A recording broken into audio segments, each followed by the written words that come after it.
Hey there, future human nuggets in the making. My name is Zeekfreak, and I have obtained some very concerning CIA documents. Joining me today are my usual cohorts Kevin, who has a tiny patch of tongue cells on his arm that allow him to taste things by rubbing them on his elbow, and Saradin, who actually emits steam from his ears when he's angry enough. And together, we're gonna smoke out the bees to get that sweet, sweet honey. So I'm gonna stick my head in a beehive. Is that what you're saying? Okay. Is that what you're saying? I'm just asking.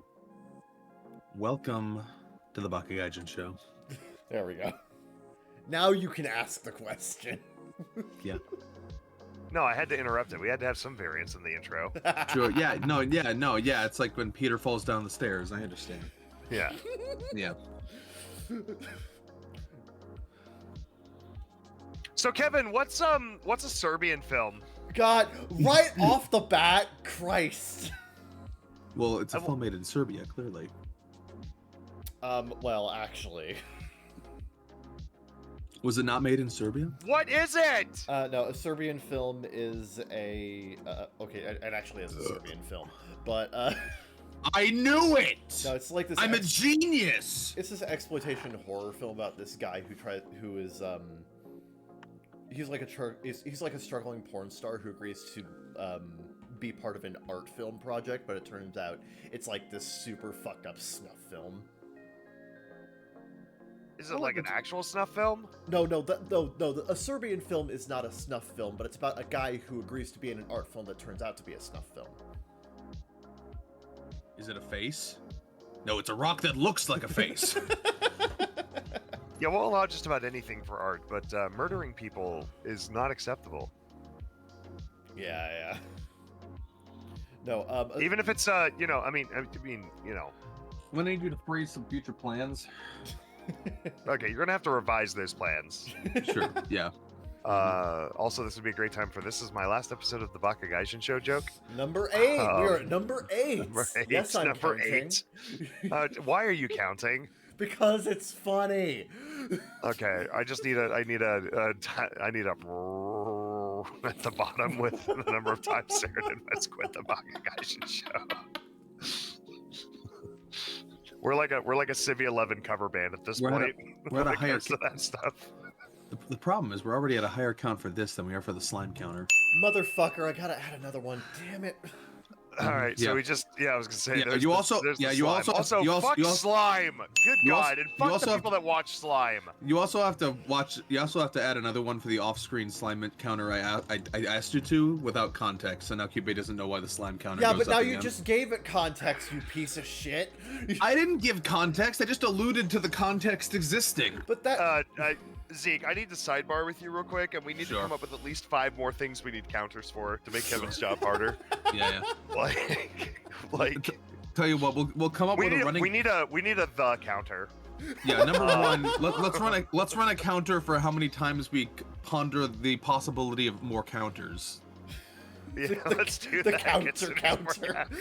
Yeah. Oh my God. I guarantee you that'll go up faster than any counter we could actually think of. You know, I went to an anime bar yesterday, an anime-themed bar. You want to know what wasn't there? Fucking slime, because it's trash! And the people who watch it are trash! I was there too! I mean, statistically, there's more anime not there than is there, so... Right, yeah. Well, I know. I'm just saying, you know, when they have ReZero and Cyberpunk Edge Runners and, you know, and Chainsaw Man, and I don't see slime there, you know, and Demon Slayer, and Dragon Ball Z. Are they only accepting things that get over 20,000 karma per episode on Reddit? I just want to know. Possibly. I mean, probably. If you want to open a broad business and attract the most number of people, you kind of have to play to the crowd at that point. I would not. I would throw all my D-tier favorites in there. And you'd have a great time making peanut butter and jelly sandwiches for the 3 people that would show up. I'm just saying, like, I make a mean PB&J, sir. Chunky or smooth? It's very important. I mean, I'd offer both options. I'm sorry, what? I mean, I'd offer both options. I'm being accessible here. Okay, you're being accessible. Yeah. All right, what kind of jam? What kind of jam or jelly? Or preserves? If you're a real man. I mean, I feel like if I'm a PB&J establishment, I would have options. Okay, which ones? Alex Strawberry. Okay, all right. All right, you let me know when that idea becomes more than an idea, okay? Yeah, Strawberry's good. Strawberry's good. I mean, first of all, it was your idea, so I mean, there's that going on. I didn't go into this planning to start a small business. That was your provocation? Yeah, that was not the onus. Yeah, I didn't onus. This was not my onus. My onus lies elsewhere. Sarah and I both went to a brand new anime-themed bar and food establishment called Izakaya that opened up over at the Fairfield Mall. Yeah, if any of our 5 to 12 listeners happens to live in that one small 20-mile square kilometer area, check them out. Yeah. What ended up happening is, so our plan was really just to like go there, get some food and some drinks, and then play some shit at round 1 for a while, and then leave it like 3. That didn't happen, and like the only information that we were given while we were actually at the bar was, they said that they were backed up with large orders, and I noticed that there were a number of people there who were there from closing until like well after we left. So there were people that were not leaving, which I get it, fair, but at the same time, it's opening day, leave some room for other people. What if I'm a huge cunt and I don't want to? Then you were probably the first people who showed up, because what actually happened... Oh yeah, no, this is legendary. I found this out, like, I went to Magic afterwards, for the usual Friday Night Magic, and I found this out from people, like, who came afterwards, who had gone, like, from friends who had gone there, and they were telling their friends on Facebook or whatever. So, apparently the first people in line, or one of the first groups in line, ordered, like, $250 worth of food. Yeah, did not tip them for making it, but because they're a scratch kitchen, they're not meant, and all of their food's shareable, so you're supposed to like order like 2 pizzas and maybe a corn dog, and then that's what you share, right? How do you they share ordered $250 worth of fucking food. Oh dude, these corn dogs are goddamn massive. Oh yeah, the corn dogs are fucking massive, and you're not thinking, don't think American corn dogs you'd get at a fair. Like, it's not just cornbread over a hot dog, like it's a Korean style corn dogs. Oh, okay. Yeah. So they're like covered in panko crumbs, they're deep fried, they have like cheese on the inside, potatoes baked into the crust, sugar on top, like they're crazy. But they're honestly a full meal in and of themselves. But like they ordered like $250 worth of food, did not tip, and because of that, they put the entire kitchen into like an hour delay. Yeah, and mind you, with the prices that they had here, if you wanted to get like $250 worth of food flat, you would have to get like 8 pizzas, 10 corn dogs, and like a dozen cocktails. It was ridiculous. No. $250 worth of food is more like 20 pizzas and 25 and like 25 corn dogs. Just like fucking stupid. Or some number of those and then a bunch of mixed drinks. Either way, it put the kitchen in an hour behind immediately. Yeah.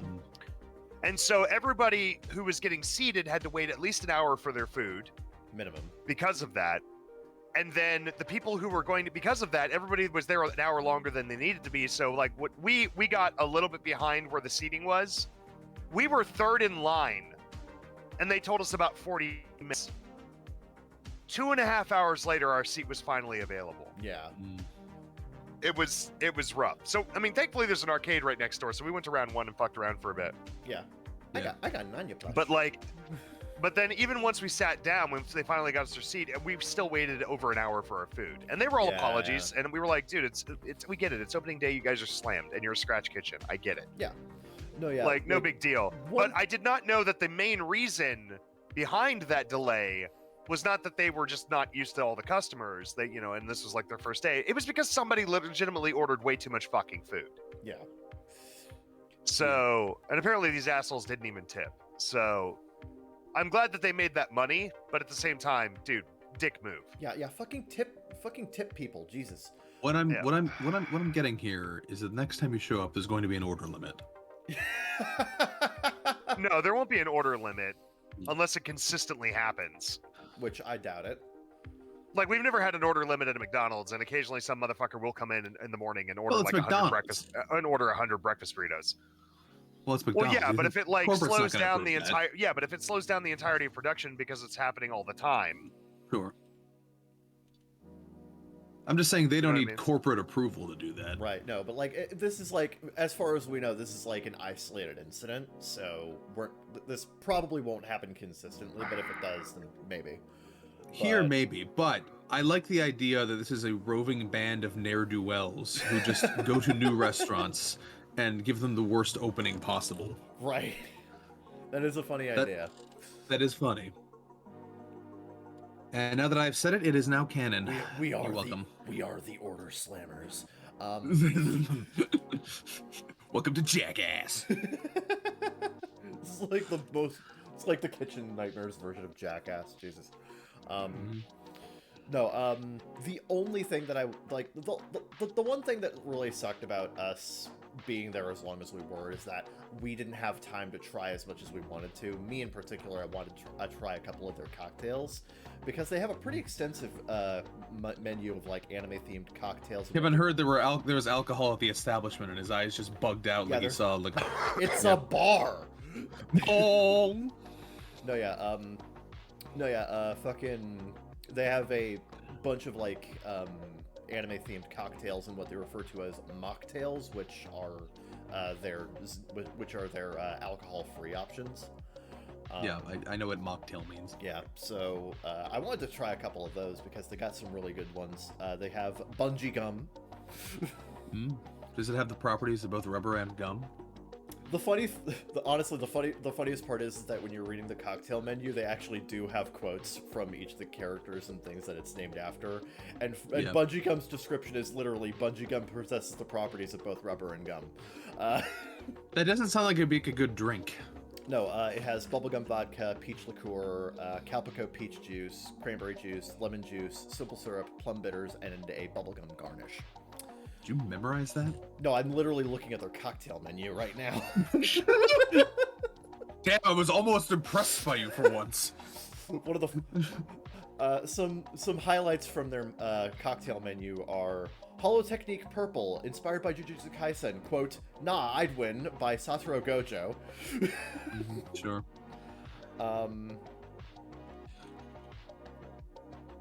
The beach episode, inspired by the stereotypical beach filler episode, which is really just their. Sure. Which is really just. It's literally just their spin on a sex on the beach. Yeah. So very clever. Yeah.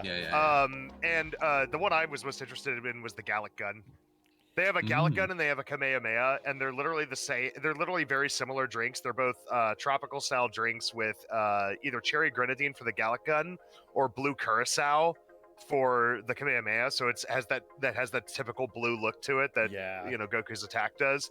And they're garnished with respectively a red piece of rock candy or a blue piece of rock candy. So I am confused about something. So cherry grenadine, is that grenadine made with cherries? Because I know grenadine is made with pomegranate. So is it pomegranates and cherries or just cherries?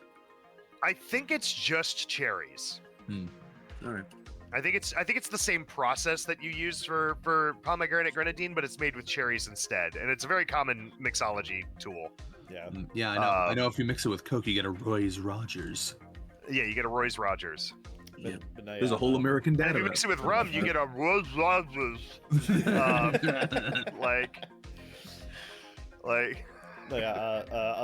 Other standouts on the cocktail and mocktail menu is the Nezuko.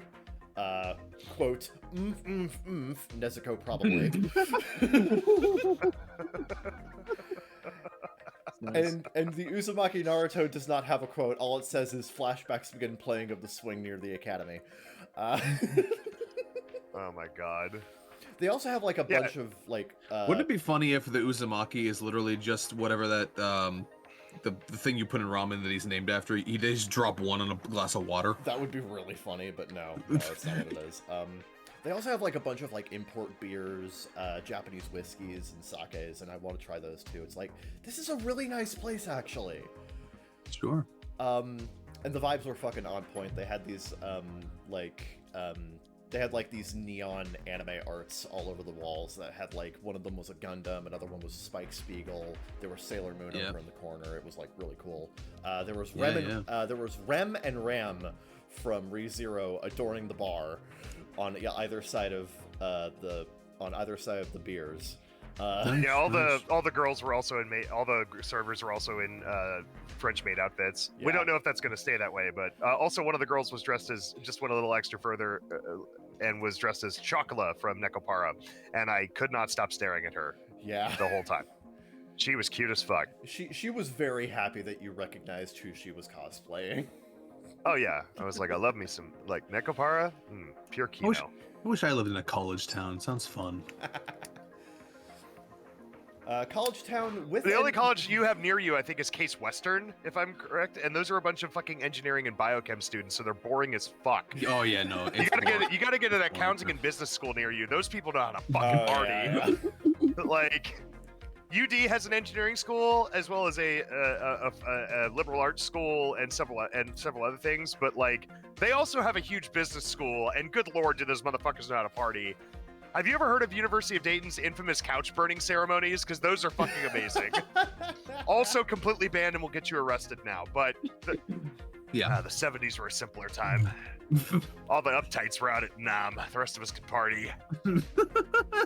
But no, yeah. In terms of food, we both got free pizza because we were one of the first 100 customers. Yep. I ended up getting their sausage and pepper pizza, which I was fucking hungry as shit. I wanted something that had some, real substance to it. Damn, that shit was good. Yeah. Yeah, I had the tsundere, which they had a yandere, which was pure spice, and then they had a tsundere, which was a spicy red sauce, or no, it was a spicy red sauce, not terribly spicy, and then cheese and pepperoni, but then it was drizzled with a honey sauce. So it was spicy and sweet. Very clever. And you added some pineapple to that. I added pineapple because I like my tsunderes extra sweet. Yeah. Also, just pineapple. I like pineapple. Pineapple. I'm gonna say.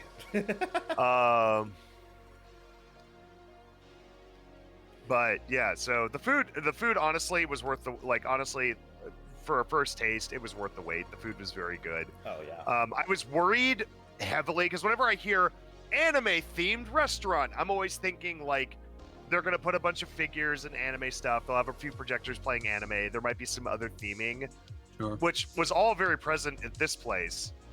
Pretty nice. Hopefully they'll make even a bit more stylistic improvements as time goes on. But then I'm like, they're trying to cater to otakus. They're probably just gonna like not give a shit about the food program. It'll be a bunch of fucking frozen pizzas. Yeah. And other shitty food, like Gordon Ramsay's gonna be here in 3 months, kind of quality food. Like, if things don't change soon, Izakaya in Beaver Creek, Ohio will just become another just another statistic. statistic. John Chaffer walks up and says, and looks at all the buddy girls, is like, "You expect women to come here with those?" Like, and I'm like, the particular kind of women? Yes. Did you see that Cuba accent? They call him Jake Tapper in chat, by the way. You just made me imagine our friend Jake going to a bar and yelling at people, and it's a frightening proposition. Yeah, I raised an eyebrow at that. Look, scroll back. He actually said Jake Tapper in the chat. Dang, you're gonna kill somebody. Dang, you're gonna kill somebody. Look at this place. We love Jake, but he's got that southern drawl. Yeah, he's got that drawl. It's nice. But yeah, no, I was afraid the food quality was gonna be shit. Which is, it doesn't like the thing about restaurants, like this is kind of an adjacent thing. The thing about focused market bars is you have to absorb more of the clientele than just the anime. I don't think anything in that restaurant is offensive to anybody who's not an anime nerd. Unless they're so against anime that they can't just put up with the anime being played on screens. Yeah. That would be the only killer. But if you're just there for a cozy bar vibe and good food, you can go there. And it's at the mall. People are going to try out the new pizzeria at the mall. Yeah. It's not the same classy establishment that Spinoza's was when it was there, but it still has class to it. If you're going to do a focus market thing, like restaurants do this too, the reason Hooters is around is not necessarily because they have girls in spicy outfits walking around, okay? That's part of the appeal. That's the icing on top of the cake. but you still have to have a good fucking cake. Yeah. Right?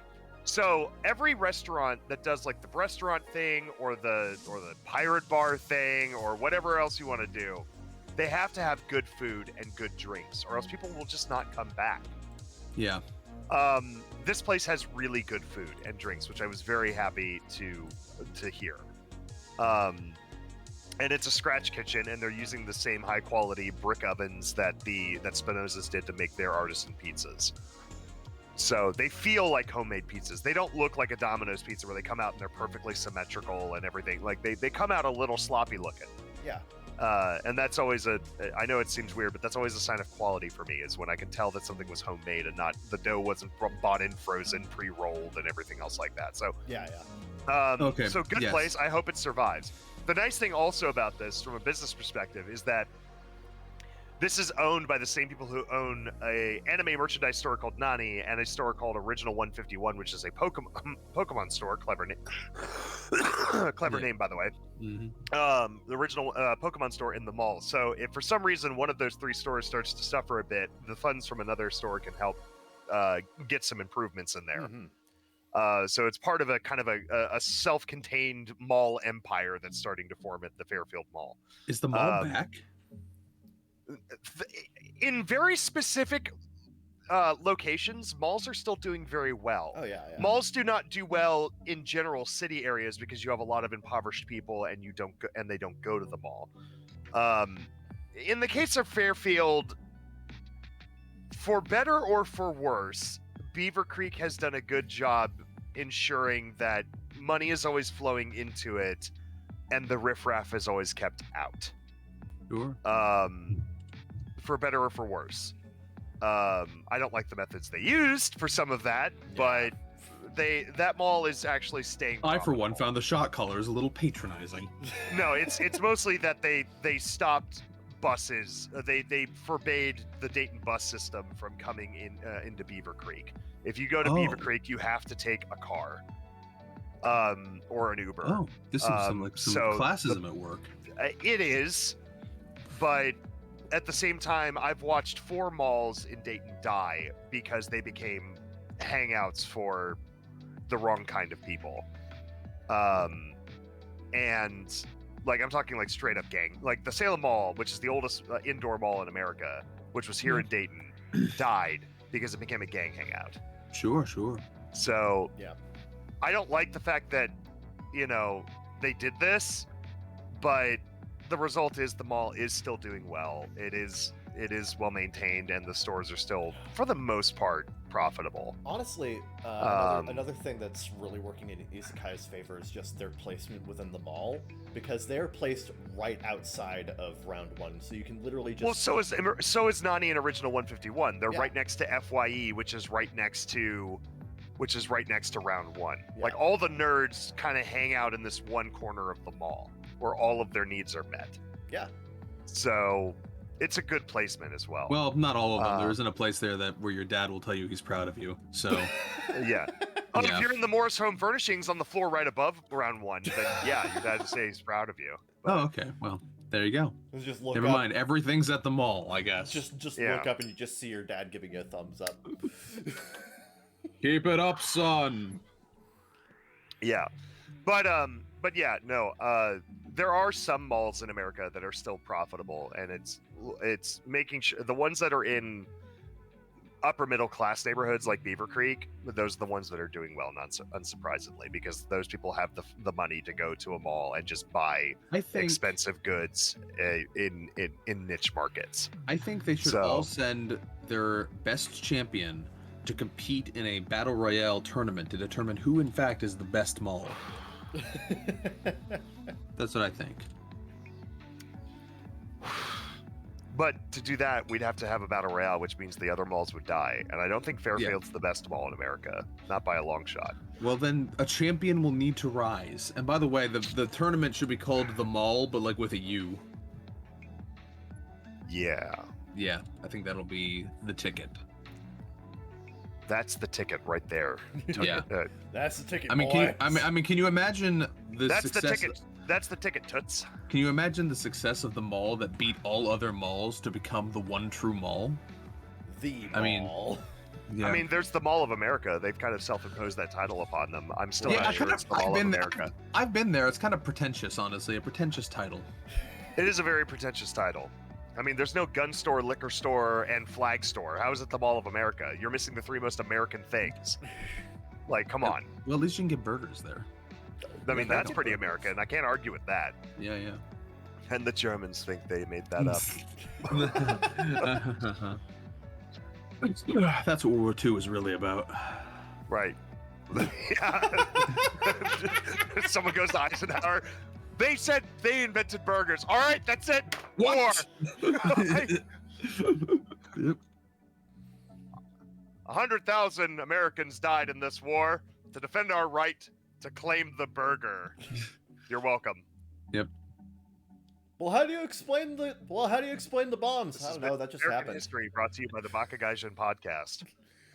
The most accurate American history. Thank you. Yeah, Jesus Christ. Yep. But anyway, yeah, the Mall of America is the only cool thing about the Mall of America, in my opinion, is the Lego universe. The Bakagaijin show. It's like if the back of the cereal box could talk to you. Yeah. Sterilized history for little kids on the back of Lucky Charms. Oh yeah, my favorite.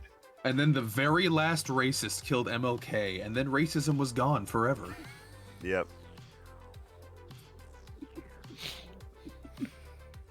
Sounds like a CIA thing. Jesus. No, yeah. Jesus. Speaking of your opening comments, I would get rid of the CIA documents. I had a person I used to play cards with who got caught with those, and we don't know what happened to him.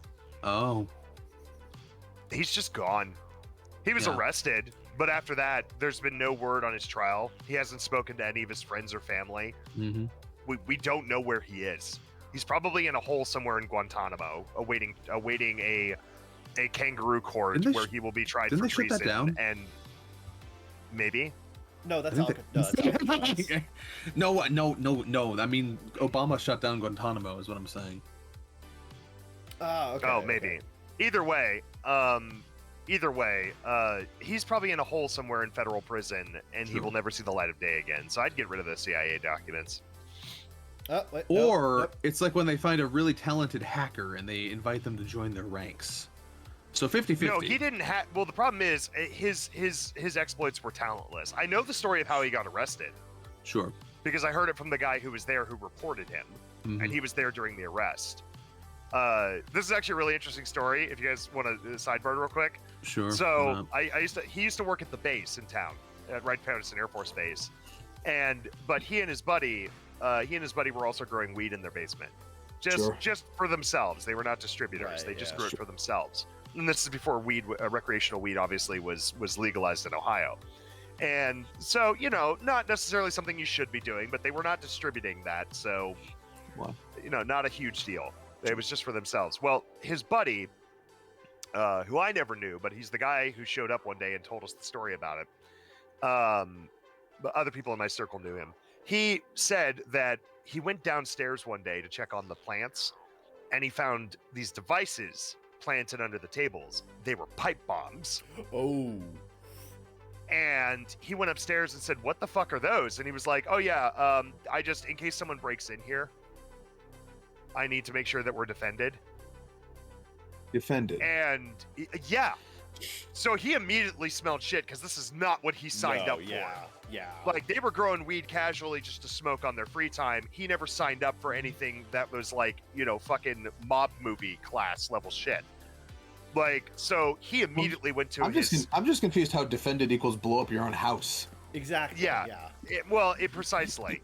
Probably because if they got raided, he could trigger the explosives and then it's like when it's like when Light Yagami put the burner in his drawer to burn the death note if anyone found it. Yeah, kind of like that. But like either way, he was freaked out. So he went to his girlfriend's house, called the cops, said, "Hey, my buddy's there. He works at the base. We were growing weed, not for distribution. We were just growing it recreationally, but he's rigged that house to explode, and I did not sign up for that. You need a bomb squad down there ASAP, and he needs to go."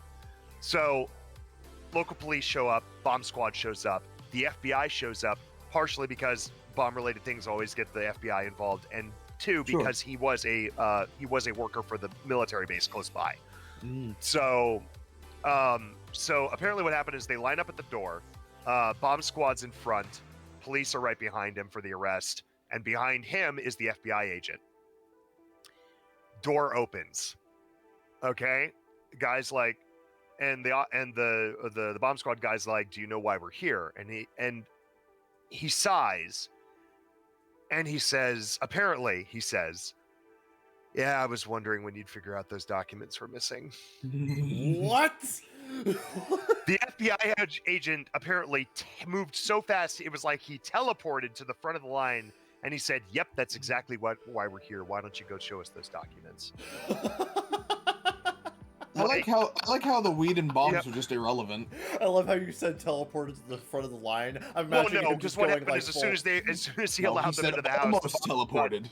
As soon as he went into the house, the bomb squad he was immediately put into cuffs. The bomb squad, everyone got out of the house. The bomb squad did their thing, cleared the bombs. And then the FBI agent went in with him, and he showed him a box full of documents he had taken from the base. Apparently, almost teleportation means it wasn't teleportation. No, but then, he teleported to the front of the line to say, yep, exactly, that's why we're here. Let us know about those, huh? Mm-hmm. Yeah, no, I'm just saying, I'm imagining. Apparently, he had a box of files. Apparently, he had a box of classified files that he had taken from the base, taken home with him. And it's just, which is very illegal. Unless it's when Trump does it, then apparently it's not. No, it's still illegal. I don't know who you're asking, but anyway. Oh, really? So he's going to be arrested for that, right? I cannot impress upon you, having several lawyers in my family, I cannot impress upon you how powerful a good lawyer is. Yeah. And how terrible a bad lawyer is. Yeah. That's all I can say on that matter. Anyway, but so he got arrested for treason. Sure. And we haven't heard from him since. That's my story. Okay, cool. So yeah, get rid of the CIA documents. This is an anime podcast. Ostensibly. Hey, you had the Light Yagami reference in there. It counts. We did. Yeah, We did. there And we we were go. talking There about we an go. anime bar. We met Right. Yeah. Yeah. Yeah, it's like when my dad would take us to a restaurant and then he'd pay using his business card and he would say one thing about his business and now it was a business meeting and the purchase was justifiable. Yeah, that's how you do it. Yeah, makes sense to me. How about them stock prices? Okay, it's a business expense. Oh shit, it's business expense. I want to They're get get to the point where we can write off our now doubled Crunchyroll subscription as a business expense. Oh my god, Jesus Christ! Like, why? I'm so mad. Why? It's like, yeah, we're getting rid of Funimation, but we're getting rid of Funimation. It's not going to change Crunchyroll at all, but now you have to pay double. Congratulations! Well, it's crazy because most of that shit was already on there anyway. They had already moved they that. had Verve, which was everything for the same price as Crunchyroll, but now they're like, oh, well, that plan failed. Well, that was under the old leaders, first of all. That was Yeah. under relation. Yeah. But that plan failed, and Verve was then nice while it lasted. It was. can I just say, I fucking hate Sony and what they do to everything they do. Like, Okay, their yeah, console yeah, slaps, their exclusives are cool for their Yeah, console, but their sure. business model fucking sucks. Sure, but Crunchyroll was shit before they were bought up by some. It's just two jerks getting together to be jerks together. Crunchyroll was arguably less shit before Sony took over. I can't find it within me to agree. It just seems to me that the problems that Crunchyroll had have been magnified now that Sony took over. Possibly, That's all I mean by that statement. They've been enabled, I guess, but they were, they've been undercutting translators and spending ridiculous money on their fucking Shibuya street offices and whatever. That was well before Sony came along. Oh yeah, no, there was definitely reasons to fucking hate them before that, but like, I feel like those problems have just gotten worse now that Sony has owned them. I think they just have more money to throw around to be jerks. Oh, then why are they doubling their subscription costs? Well, you don't get more money by charging less, no, do you? Well, they're not going to lower the cost, but why change it? It's already increased like 4 times since it's already increased incrementally 4 times since fucking Sony took over. I mean, really, I blame the average consumer for being stupid because they're going to look at that press release and be like, oh, they doubled the library, so that makes sense. Right. Yeah. Yeah. Yeah, but it's Except they haven't. Yeah. except they haven't. They've added approximately like 10% to the library. No, I mean they added a lot of shit, but it's like it was already there is the thing before this price increase. They had already basically transferred everything they were going to transfer. That's the part that confounds me. They just waited until streaming service business models are beginning to confound me as well. Sure. Like they got into the market. I mean, maybe this was always part of their plan. I am sure it was. They undercut the cost of basic cable in order to get people invested in it, and once it became the household way of watching television, they were like, all right, cool, now we can make those sweet Comcast dollars. Well, I think that in like, most maybe cases, that was always their plan from the beginning, but I don't know about Crunchyroll. It's not like the shit they had was airing on TV. Sounds like a different thing. Well, I mean, neither was a lot of the stuff that Netflix was producing. I mean, or like Netflix had it produced. Stuff like that could have conceivably aired on TV, is what I'm saying. Well, I mean, so could anime, but I think the networks would disagree. Yeah, sure. Yeah. Historically, you're never gonna have interspecies. I forgot. You're never gonna have interspecies reviewers. Unfortunately, we just don't live in one of those cool countries. Yeah. Dude, to be fair, most of the cool countries that have the anime have anime on TV, their anime selection is dog shit. Like, I just thought of a really funny thing. We need to interview a Frenchman, but like one that doesn't know English. So we'll be talking, and he'll be talking in French. And hey, you want to see the counter go up? So Laserpig interviewed a Ukrainian pilot recently.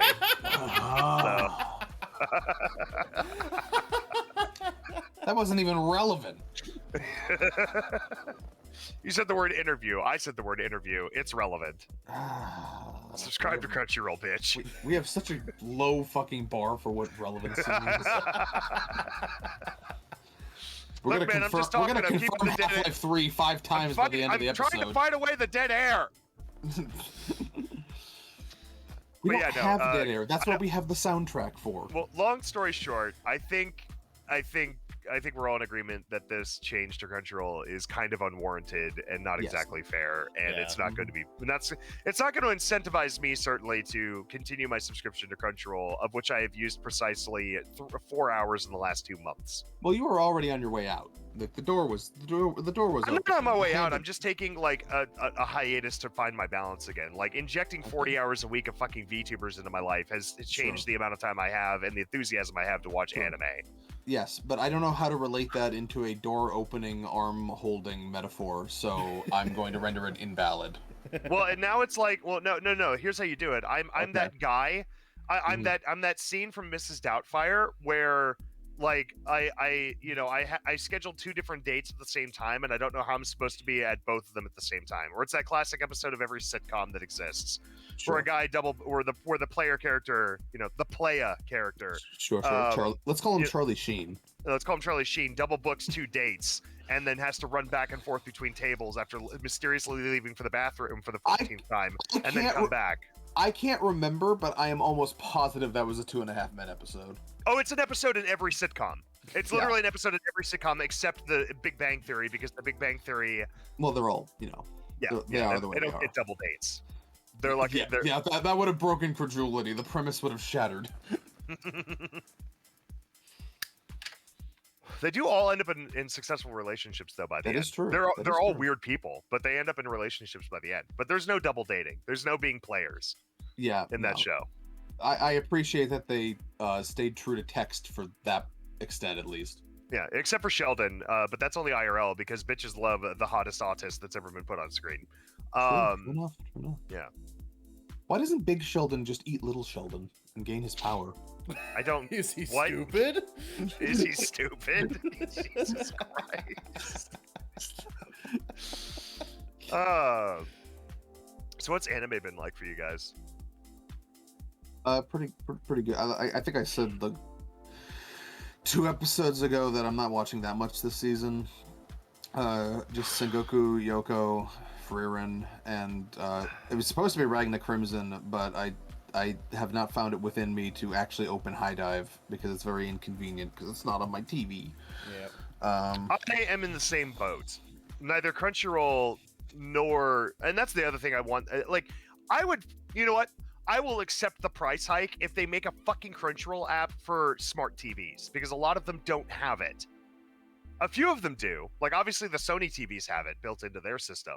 Sure. But, like, the Vizios, the Samsungs, like, a lot of those do, like, a lot of the LGs, a lot of those models do not have a Crunchyroll app built for their TVs.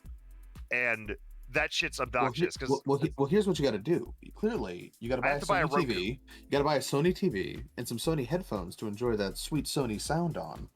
You know, it's all part of the system. Yes, and I don't like it. And if they want me to keep paying for the service, I need to be able to. I want to be able to watch it when I'm listing off the bed.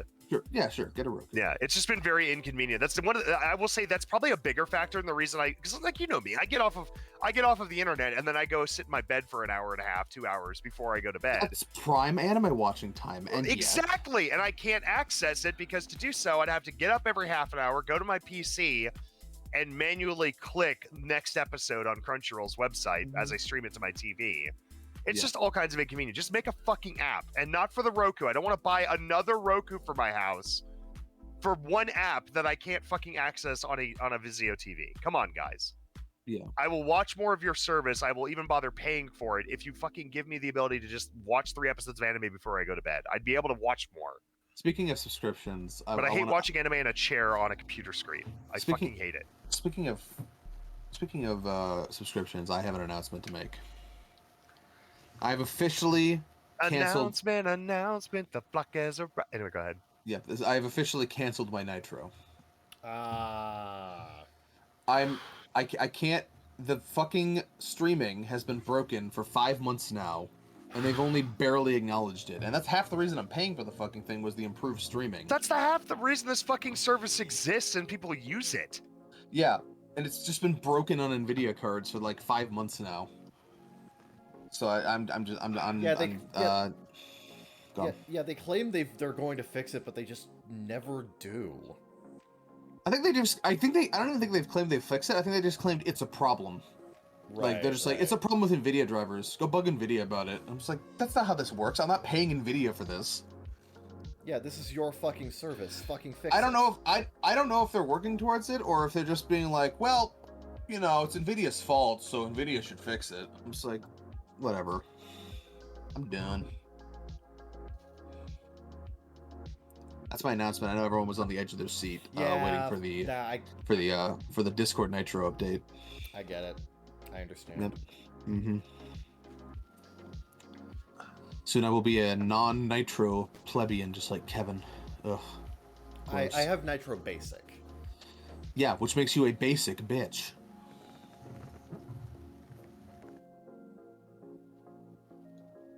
You guys like the soundtrack? It's really nice. Yeah, the soundtrack is wonderful. I just got nothing to say about that. Like, nice. I don't know whether I know streaming on Discord has always been difficult because it's a complex matter of your graphics hardware, your PC specs, the game you're playing, and your internet connection speed. But the fact that there has been no update and no fix to that system in probably 3 years, and the new updates always seem to break something related to it.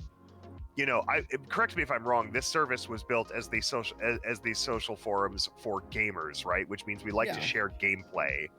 Yeah. Right. The whole point is to get on and stream with your friends, or be able to watch a movie together, or whatever. And when that service is disgustingly broken, it just ruins a lot of the prime experience we pay for this fucking service. So I do not blame you whatsoever for canceling Nitro. I just use it for the emotes thing.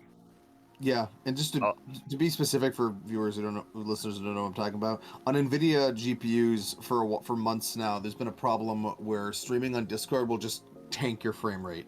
I've had games that I run at 162 go down all the way to 70, just because I don't know if it's a memory leak or what the fuck is happening, but it just completely destroys your in-game frame rate. Yeah. Yeah. Like you were trying to show me gameplay of Turbo Overkill, and it was just fucking killing your gameplay. Oh yeah. No, yeah. Even like old games when I was playing fucking. Remember that one time I was playing Defense Grid? Oh yeah, Defense Grid. And there was this weird fucking thing that happened where like there was an echo, but like your voice was slowed down and modulated, so you sounded like a robot. It was so fucking weird. Yeah, apparently whatever conflict Discord has with some driver update, you know, even a fucking ancient game from 2008 that my computer runs circles around, completely fucks up streaming somehow. Yeah. So yeah, there's that. Fix your shit. Gotta love the enshittification process. Mm-hmm. Like I said, man, it's amazing to me that all these services keep claiming to do updates, and then I think I ranted about this before. It seems to be the strategy of services that really don't have a ton of new features to offer every month will update something, and then when something breaks as a result of their update, they I feel like this is my tinfoil hat moment. I feel like they just look at that and they're like, yeah, that's fine, because then we'll actually be able to justify an update in 3 months when we actually fix that, and then it'll be an update, and it'll break more stuff, and then we can make another update. But our service is always updating, so people think it's getting better. It's really not. A lot of the things they do to update shit these days feel like lateral maneuvers. Yeah. Fix one thing, break another, and then but as long as they can keep cranking out updates, they can like post advertisements for it that say, now with 34 different improvements. Like, you know, that kind of shit. That's my tinfoil hat moment. I acknowledge it as a tinfoil hat moment, but I would be not unsurprised if it was true. I think it started as an accident, but then it became the plan. Yeah, that's exactly it. I don't think they were smart enough to devise that plan or ballsy enough to, but once they figured out people don't actually care and they'll keep paying for the service anyway, they're like, damn, well, shit, these people really paying for it. We should stick with this. A lot of people just forget about their subscriptions. There's entire, like, the reason Rocket Money exists is specifically for people who forget about subscriptions, so they can be like, hey, by the way, you're subscribed to this shit. The fact that there is a separate service whose entire business model is reminding people of subscriptions they've forgotten should probably tell you about how many people forget their subscriptions. And how many subscriptions people actually have to the point where they start forgetting what they have. Mm-hmm.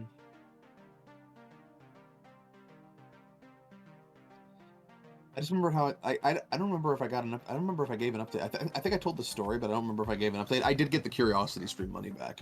Oh, nice. Yeah, that's good. Yeah. Thank you, whoever on the phone helped me with that. Yay.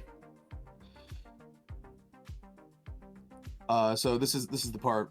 It's a little early for News of the Weird, so if anyone wants to interject with what they've done lately before we go to News of the Weird, that'd be good. I mean, all I've done recently is plan stuff for Japan. Yeah. Which my hotel and my flight are booked, and I've got some tentative activity plans. When are you going? For when I go there.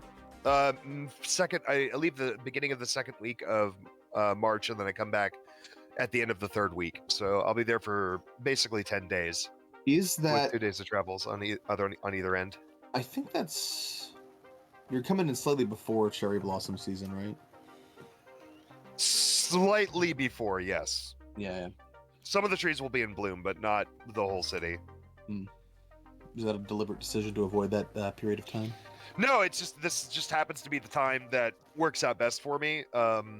The fest and concert series I'm going to happens in the middle of those 2 weeks on that weekend, and I wanted some time before to pregame and hang out, and then some time after to just do more hanging out. I thought you were saving some money by not going during Sakura season. No, last year I actually went during peak Sakura season, and it really, honestly, it was cheaper last time I went. Really? Yeah. Fascinating. Despite the fact that hotels were much more booked and everything else, like a lot of them were offering deals to really pack the house, and now it's like, there isn't as much demand, so they're charging full price. So funny how that works. I don't know. Well, wow, my world just got flipped upside down.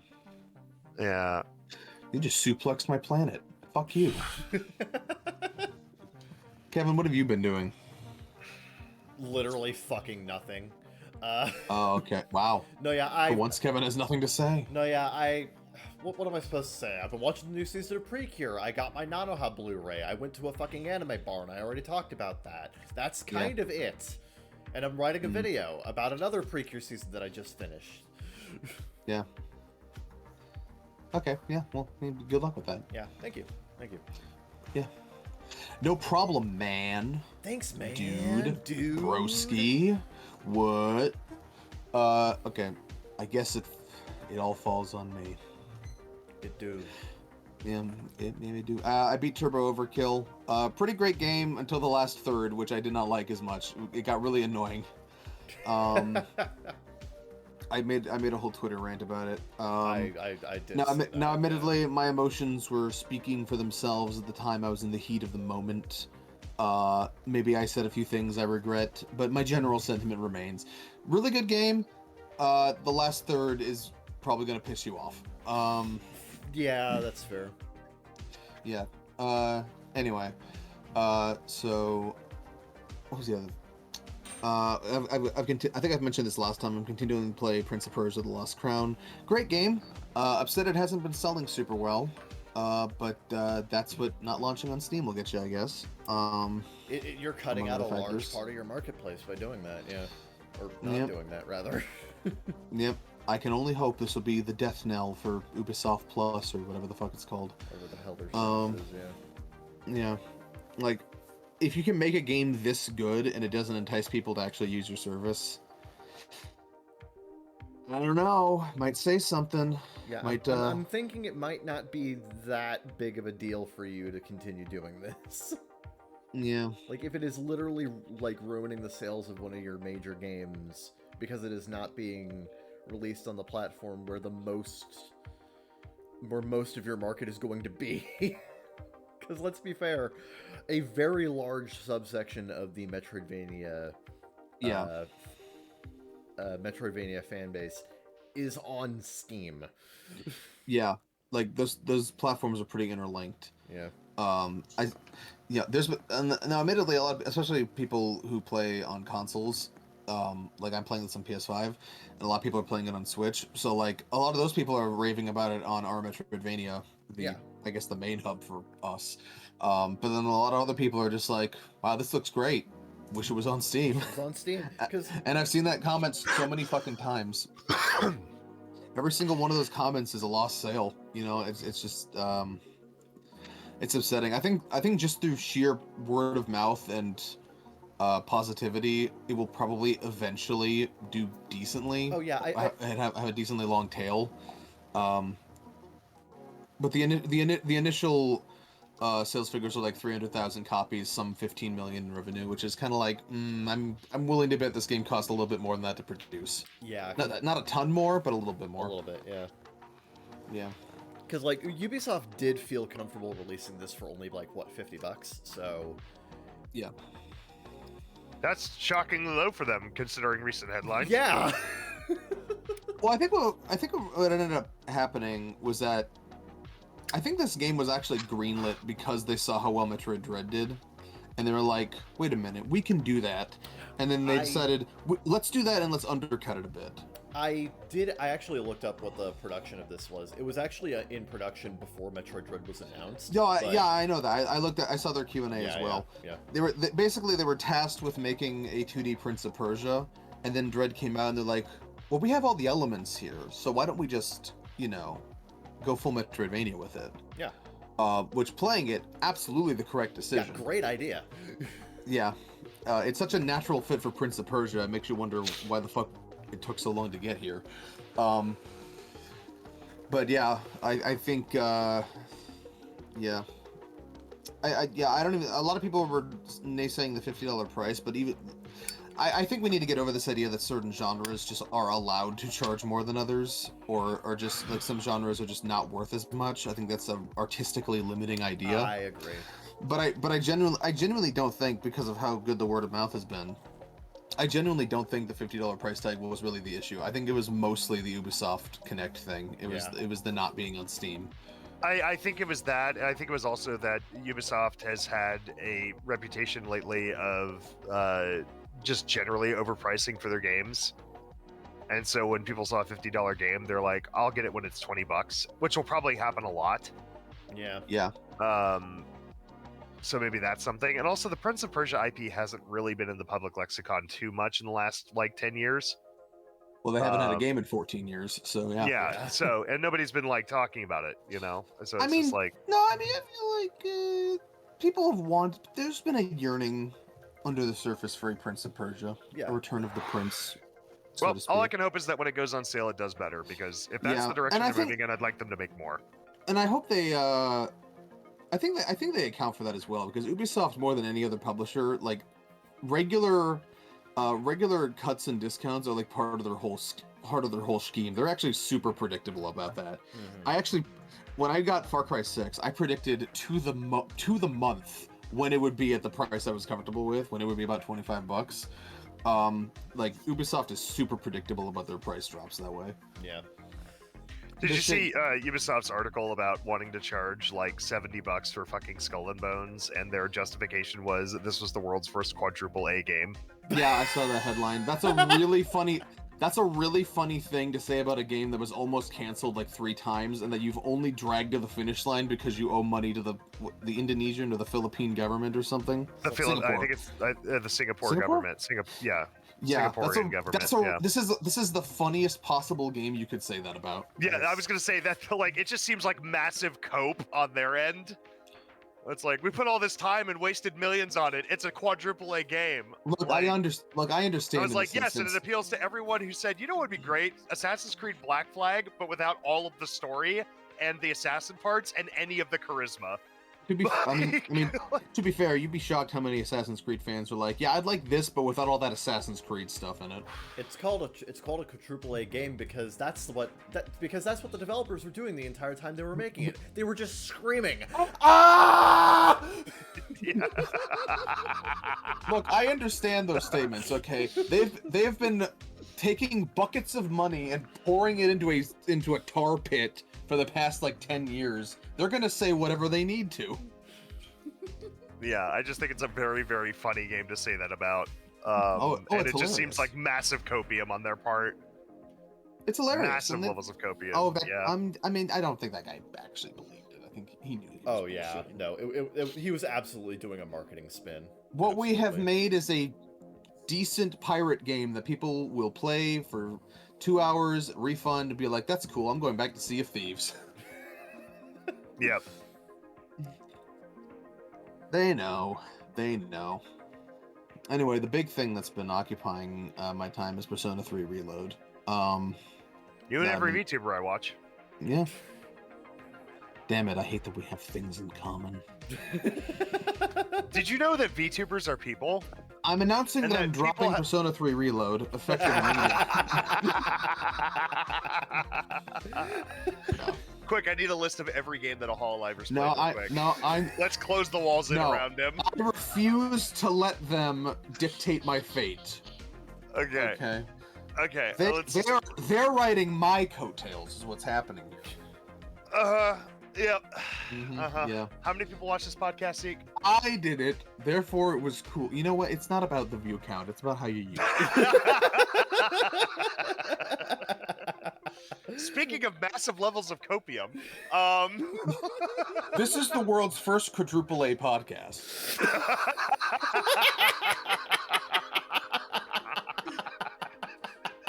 Watch out, Rogan. We're coming for you. Watch out, Rogan. We're coming for you. Rogan better up his game. Uh-huh. Oh my god.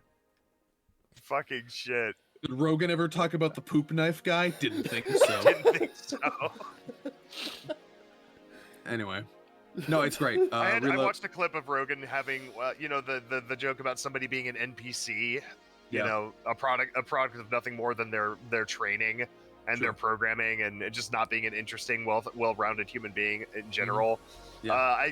He had to have someone explain to him what an NPC is in a video game, and I thought it was one of the funniest moments in the history of all. Is there anything clips. more NPC than not knowing what an NPC is? NPC is?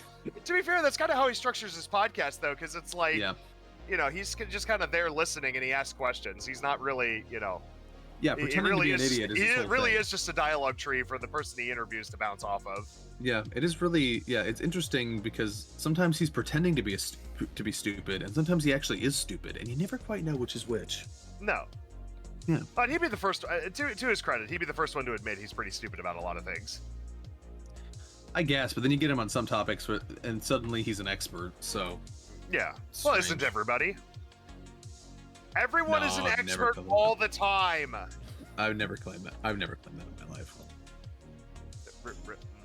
I don't know about that one, Chief. That's another counter idea right there. Yeah. Anyway, reload. That just counts. Anyway, go ahead.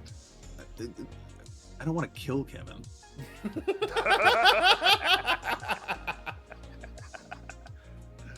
Can I talk about my video game now, or is it? Please do. Yeah. Yeah. No, Reload is fantastic. I'm in like the middle of July or whatever. No, it's really good. It's I think I've said my piece on Twitter. It's a shinier, smoother P3 that is even more faithful to P3 than I thought it was going to be. To the point where I basically told someone on Reddit once, like, if you didn't like the original, you won't like this. It is better. It's smoother. It adds little bits and pieces here and there, quality of life updates and such like that, and a few minor story additions. But it's mostly the same game. I'm actually impressed by how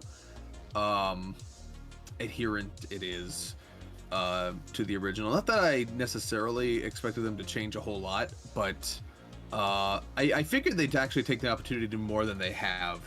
But they've really kept the vision as it was, and only made smart surgical additions that made sense. Yeah, and my only real gripes with it are just technical things. Like, this is P-Team's first UE4 game, and it kind of shows in some places. I think it's a little overly brightened in the daytime areas. The lighting is kind of weird, especially in the dorm. The dorm lighting is weird. Everyone's harped on that. It looks like a Gmod map. Yeah, that's a Z-Freak original, by the way. Nobody can steal that statement. That's my observation. I was very smart for making it. But no, as a whole, it's very nice. It's giving me more appreciation for a game that I always liked, but was always my least favorite. It probably still will be my least favorite of the modern Sonas, but I can at least say that as a game, it is better than it was. So, and that's basically all I wanted. The same shit, but better. Yeah, I'm having a good time. Nice. Yeah. No, yeah, glad to hear that Persona 3 Reload has turned out as well as it has, because there was... I knew that you had some kind of... a few reservations potentially going in. My main reservation was that I didn't think they should waste their time making it. But now that it's here, it's good. Yeah. You know. Yeah. Keep talking. I'll be right back. Okay. I love how he said, "Let's keep talking," and we just immediately... I'm defying his expectations. I'm subverting them. I'm the subversion guy. I'm always subverting things. Yeah. It's like my favorite word next to nuance and soliloquy. Soliloquy. Well, this isn't a modern, everyday soliloquy. Soliloquy. I actually love the word soliloquy. It is, yeah. Flows off the tongue. Soliloquy. It's nice. Well, we're in the house like carpet. That's true. Save it like rocket fuel. God, I can't get over the fucking genius.com descriptions of everything. When it got to the fucking, they call him Mo, but I call him Mo Lover. The only description is, who the fuck is Mo? Yeah. Never mind who the fuck is Mo. Who the fuck is John? Yeah, who the fuck Why is are we at John? the house that? Why did he build a house? Why are we at the house that John built? This may be a reference to the house that John built, except the house that Jack built, except that he's inexplicably calling him John for some reason. Who is John? We don't know. Well, they call him John, but I call him John Lover.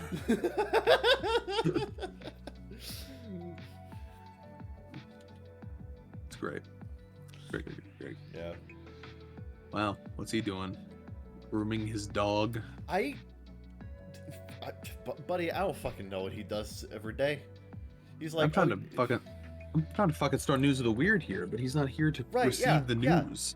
Yeah, we need to do news of the weird. If I'm gonna completely dry out my throat doing news of the weird, he's gonna fucking hear it. Yeah, come on, man. Doing this to us? Like, come on, the timing. Yeah. Insane. Insanity. Virtual insanity, no doubt. Hey, back? Yeah, we're back. Yeah, let's go. Awesome. That means it's time for news of the weird. Yeah. There's not really a second part of the intro. It's just that. Yeah. That's the thing. Anyway, here's a story we're all gonna love. I know we're gonna love this one. Tesla owners told not to wear Apple virtual reality headsets while driving. Oh, for Jesus fuck's Christ. God. There are people who need to be told this? Just ban the fucking things already. Jesus Christ. Tesla owners have been reminded to keep their eyes on the road after videos of drivers wearing Apple's VR headset have gone viral. The U.S. Secretary for Transportation, Pete Buttigieg, posted on X, formerly Twitter, I love how they have to say that, to say that all current vehicles require the driver to be engaged at all times. However, one driver admitted that the video was a prank, bro. Tesla and Apple have been contacted for comment. Videos posted online show people in the driver's seats of cars which have an autonomous mode while wearing the Apple headset over their eyes. One was reposted by Pete Buttigieg, who wrote, Reminder, all advanced driver assistance systems available today require the human driver to be in control and fully engaged in the driving task at all times. Might make you wonder what the point is. Another video posted on the day the Apple Vision Pro became publicly available showed a man appearing to get pulled over by police wearing the headset in a Tesla. However, Gizmodo reports that he said it was a skit he made with friends, reporting that he drove with the headset for 30 to 40 seconds. Apple's user guide warns against using its headset while driving. I love how they had to put that in their user guide. I love that they had to do that. Well, Tesla says drivers should, quote, maintain control and responsibility for your vehicle even when it is in autonomous mode. The day the Apple Vision Pro went to sale, someone went and did this. Crazy. While users can see through the glass in some modes, it would still severely restrict vision while driving. The company has tried to stay clear of calling it virtual reality or any other similar name, simply referring to it instead as spatial computing. Okay, Apple. Okay, I see. Whatever the fuck that means. Okay, yeah. Lord. I understand. That's been your week. That's been your bi-weekly Tesla owner update. Yeah, more so just bringing home the fact that Teslas are literally made for and marketed to the stupidest fucking people you know, or don't know. I hope you don't know them. Indeed. Jesus fucking Christ, I fucking hate Teslas. But this is well established. In other news, too hot to cuddle? Build-A-Bear's adult line leaves some blushing. The stuffed animal company pivots towards risque bears, prompting grins and growls. Build-A-Bear, are you in heat? What? I'm sorry. Are they? Is the American market okay? No. Like no. Kayleigh, I'm gonna post this name in chat, and I want you to tell me your favorite pronunciation of this name. Okay, how do I pronounce this? Kayleigh, I think. Kayleigh. Yeah, Kayleigh. Kayleigh Hearn wanted to build a bear dressed like a stripper immediately after learning that such a thing exists. They wanted it even more after seeing just how angry it made people. I can get behind that mindset. Build-A-Bear Workshop, a mall staple known for its bright yellow walls that host kids' birthday parties and allow customers to dress small stuffed animals in comically small clothing, is pivoting to a new kind of business, mildly risque adult-oriented bears sold online. The bear market now includes a devilishly pink teddy bear shown wearing a "You Turn Me On" shirt. Others sport saucy t-shirts branded with Zaddy, a slang for an attractive older man, or Hugh Hefner-esque robes. They are a far cry from the more typical Hello Kitty dresses or cartoon-clad gear typically chosen by children. Build-A-Bear's After Dark collection sells a section of the company website called the Bear Cave. You have to promise you're older than 18 before entering, and the bears aren't available in stores. That means kids can't, as the thinking goes, accidentally stumble upon a racy slogan printed on a tiny article of clothing, or a plush margarita glass attached to a stuffed animal's wrist. An Instagram post from the company in late January included the video of a bear wearing a Zaddy t-shirt and sunglasses. As mood-setting music plays, the bear is shown lying suggestively on its side, peeking over his shades to look you in the eyes. I have a photo of this. I'm putting Yeah, put this in the... Yeah, put this in. Jesus Christ. Is this not for children? Asked one user in the comments. Build-A-Bear, are you in heat? Asked another. A post less than a week later educated people on the relaxing benefits of hugging your adorable plush bear, cat, dog, or frog. A slideshow of photos of stuffed animals hugging accompanied it. Alice Waterman Hale, a London-based marketing strategist, said a targeted advertisement on her social media feed for the adult bears gave her a shudder. Literally. I've been struggling with the physical shudder tick response to things that cringe me out, and after some yoga this week, I got rid of it for a full day. Then I learned about the existence of sexy Build-A-Bear for Valentine's. Sexy Build-A-Bear! Please excuse me while I be violently sick. Oh my god, fucking pearl-clutching idiots. Here, by the way, I want to post the bear that she was offended by. Are you ready? Yeah. Are you ready? Yeah, Are your eyes I'm ready for I'm this? Ready. Jesus! Yeah, this got her all in a tizzy. Here's my referendum here. Okay, I don't even know if I'm using that right, but here's my referendum. Okay, I don't think we should take seriously anyone who says in all seriousness, "Please excuse me whilst I be violently sick." That's my referendum. Quote, I wondered if they had just been created just to upset people. Dude, it's not like they're... If so, I had played right into their fuzzy paws. Dude, it's not like they're selling, like, fucking BDSM German dungeon bears. Like, what the fuck? That is a tame stripper bear. That's Yeah. what I'm saying. But plenty of fans are having fun with the new options. Hearn's pink stuffed devil bear came with a bow tie, cuffs, and heart-covered boxers. The 27-year-old from Aiken, SC, which I'm assuming is South Carolina, but I have no idea, opted to dress the bear in... Don't you sass me. Opted to dress the bear in some light garments to give him a touch of modesty. He may be a little devious, but he can be a stripper on the side, but he's still cute. That's some open-minded thinking, and I appreciate that. There you go. The latest bears available ahead of Valentine's Day include what the company's social media dubs Dr. Love Lion, a stuffed lion with a heart-shaped mane who was presented on the company's website in a red satin robe with bottle of champagne. The company said it's not a representation of Hugh Hefner, though that doesn't stop fans from drawing their own conclusions. A different gift set, which was recently sold out on the website, includes the Zaddy t-shirt and a martini glass, while another teddy bear wears a smooth-talking shirt that says, I want to take you out. Well, I mean, that could apply to both playboys and assassins. Yeah, just give him a gun. Yeah. There's also the puppy. There's also the puppy Barclay wearing a leopard hearts sleep set with mini angel and devil to whisper in each floppy ear. We want to be sure we're recognizing the evolution of what people want, said Chief Executive Shannon Price John. Build-A-Bear's intention is always to be an upstanding, appropriate guest-facing brand. And John said the adult Valentine's bears are selling quickly. Oh, look at this one. Look at this one. Oh, ain't that hot. Look at this dog. Barclay. Oh, yeah. Oh, that's fucking spicy. Oh yeah. That's nice. I love Madison the fucking Bessie... addition of, like, little angel and devil bears. It's so good. Like, this is just cute. This is adorable. Come on. Madison Bessie was intrigued when she received a promotional email about the After Dark collection.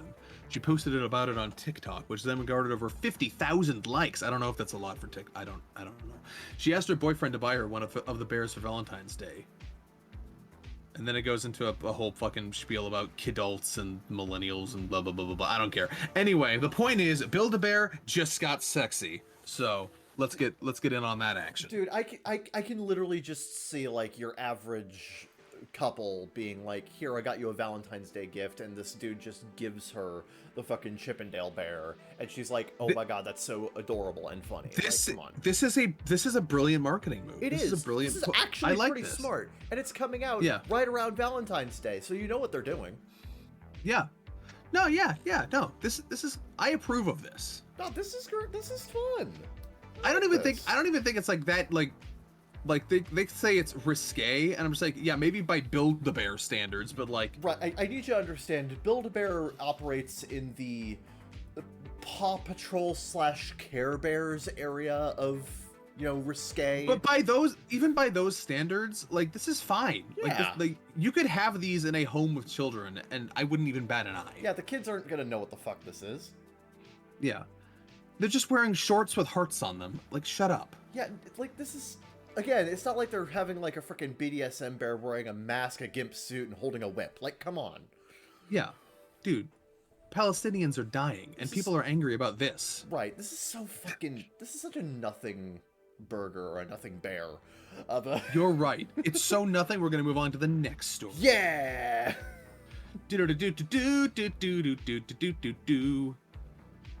Woman returns Costco couch after 2 years. Tests limits of return policy. Quote, I just didn't like it anymore.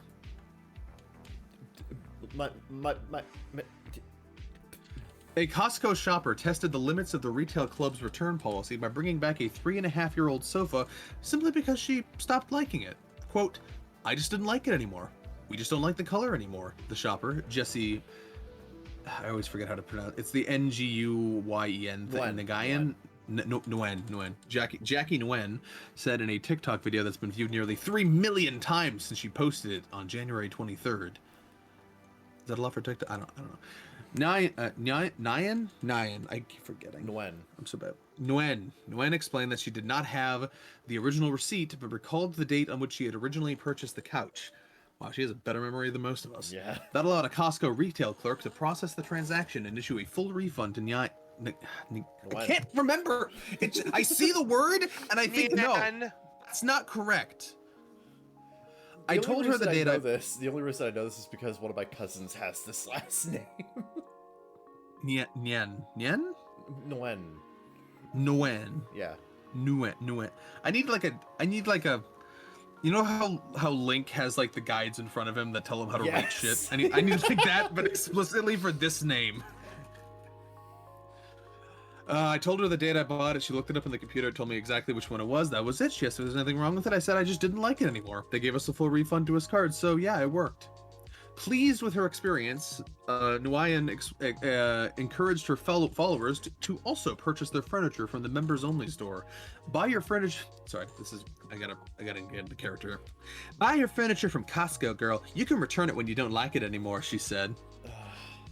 Costco does indeed have a generous return policy, according to its website. Quote, we guarantee your satisfaction on every product we sell and will refund your purchase price, the company states. It does list exceptions, including electronics, diamonds, alcohol, cigarettes, but does not indicate a time frame within by which shoppers must bring their goods back. Costco did not immediately reply to CBS Money Watch's request for comment on its apparently unlimited return window. You can literally... This is smart. Yeah, as long as you keep the fucking, I'm imagining someone just being like, as long as you keep the fucking receipt around, you can return something 10 No, she didn't years even later. she didn't even need the receipt. She just remembered what date she bought it. Okay. Wow. Holy shit. I'd keep the receipt just in case, but right. She got 3.5 years out of this couch and then just returned it and got all her money back. I don't like That's it crazy. anymore. The vibes are off. That's crazy. This is a girl boss. You go. Yeah, I guess she really girl bossed her way out of that fucking couch. I'm sorry. Are you having a let the multi-million-dollar corporation alone moment? Damn, I just need to like go to Costco and fucking refund like my, you know, I don't know. I how long has Costco been around?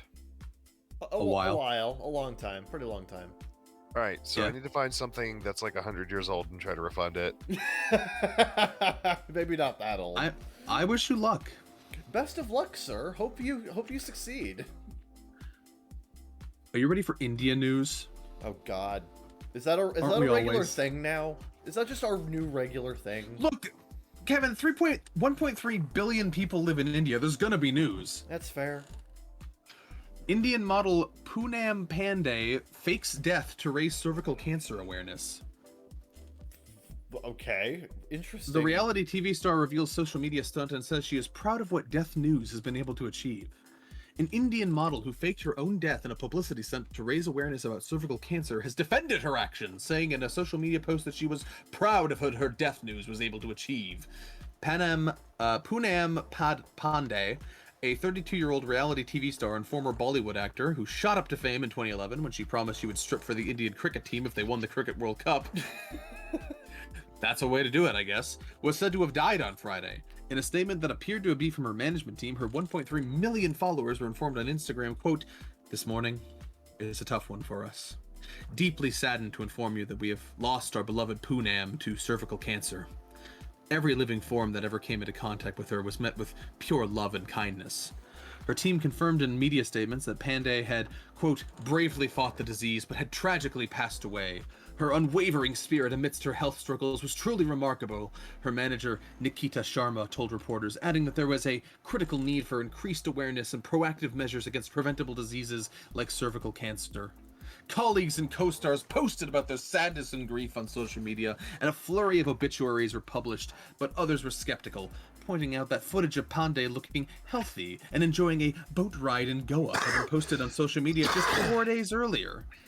Pandey then conceded in a video that she didn't die and apologized to her followers for shocking them. "Yes, I faked my demise. Extreme, I know. But suddenly, we're all talking about cervical cancer, aren't we? I'm proud of what my death news was able to achieve.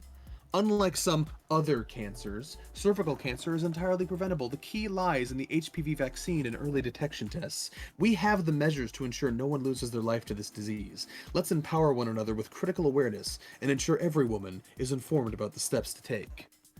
Hashtag death to cervical cancer." So, like, I get what she was trying to do here. I understand. I get like, it. I get it. I understand the inspiration for why she did this. I still think it's kind of a dick move. It is, but she has millions of followers. Yeah. She could have saved lives doing this. That's true. Yeah, that's kind of where I draw the line on this one. Yes, you're the asshole. But it. Well, that's you know, what I'm saying is like, she has millions of followers. It's possible she saved some lives because of it. That's true. I mean, it is fair. effective. Yep. God. That's what we do on the bakagaijinshow. We expand our minds, the possibilities. I hate gray morality. Let things just be good or bad.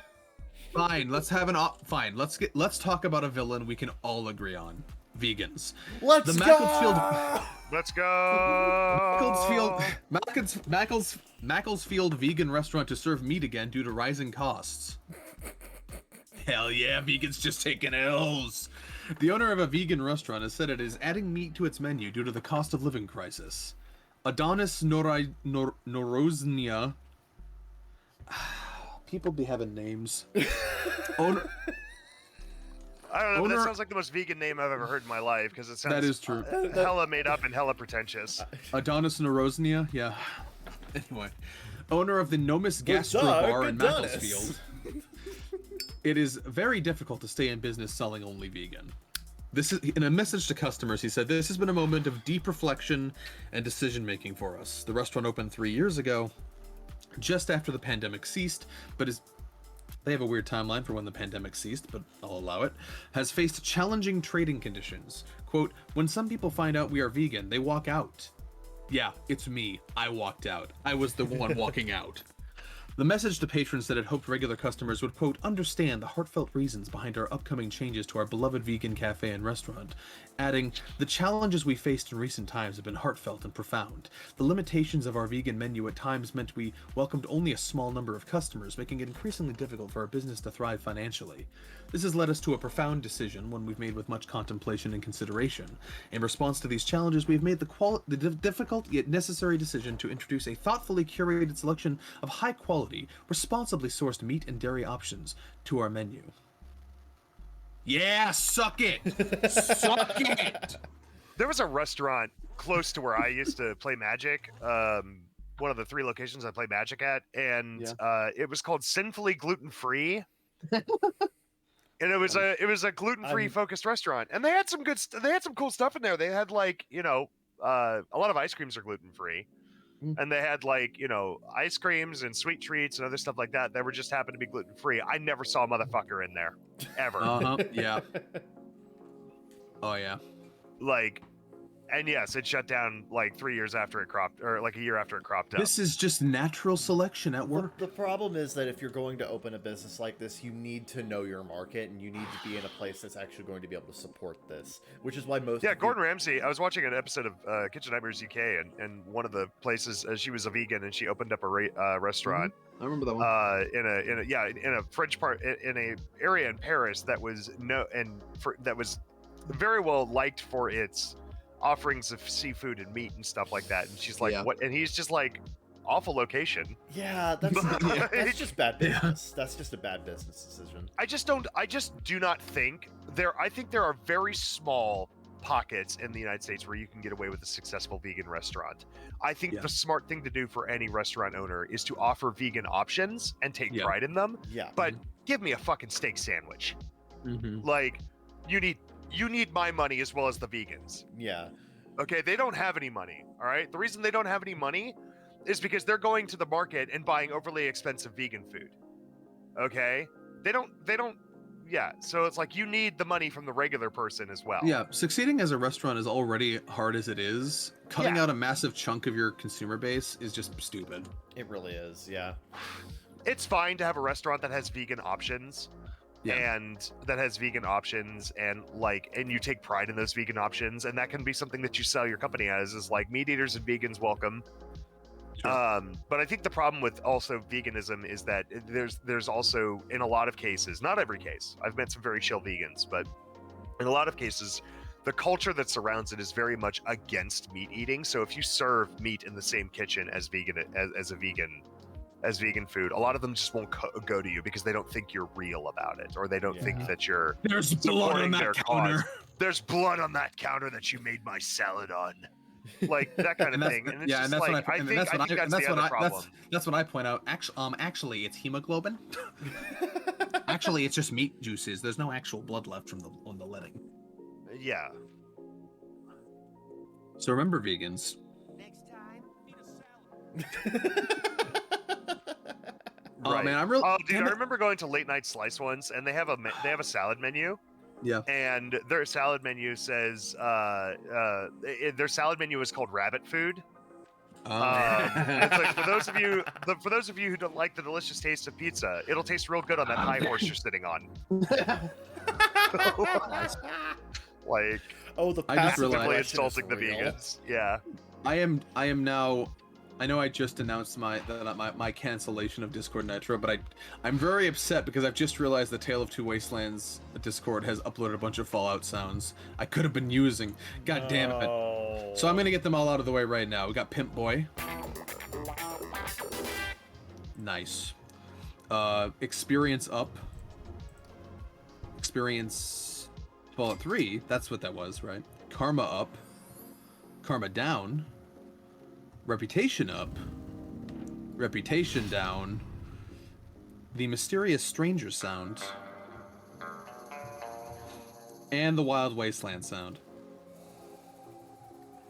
All classic, iconic sounds. Why couldn't you have added these months ago? Come on, jeez. Man, it's right when I'm canceling my Nitro. Ugh. Well, I think I have like 2.5 weeks or something. I gotta get some use out of these while I can. Mm-hmm. Oh, the sadness.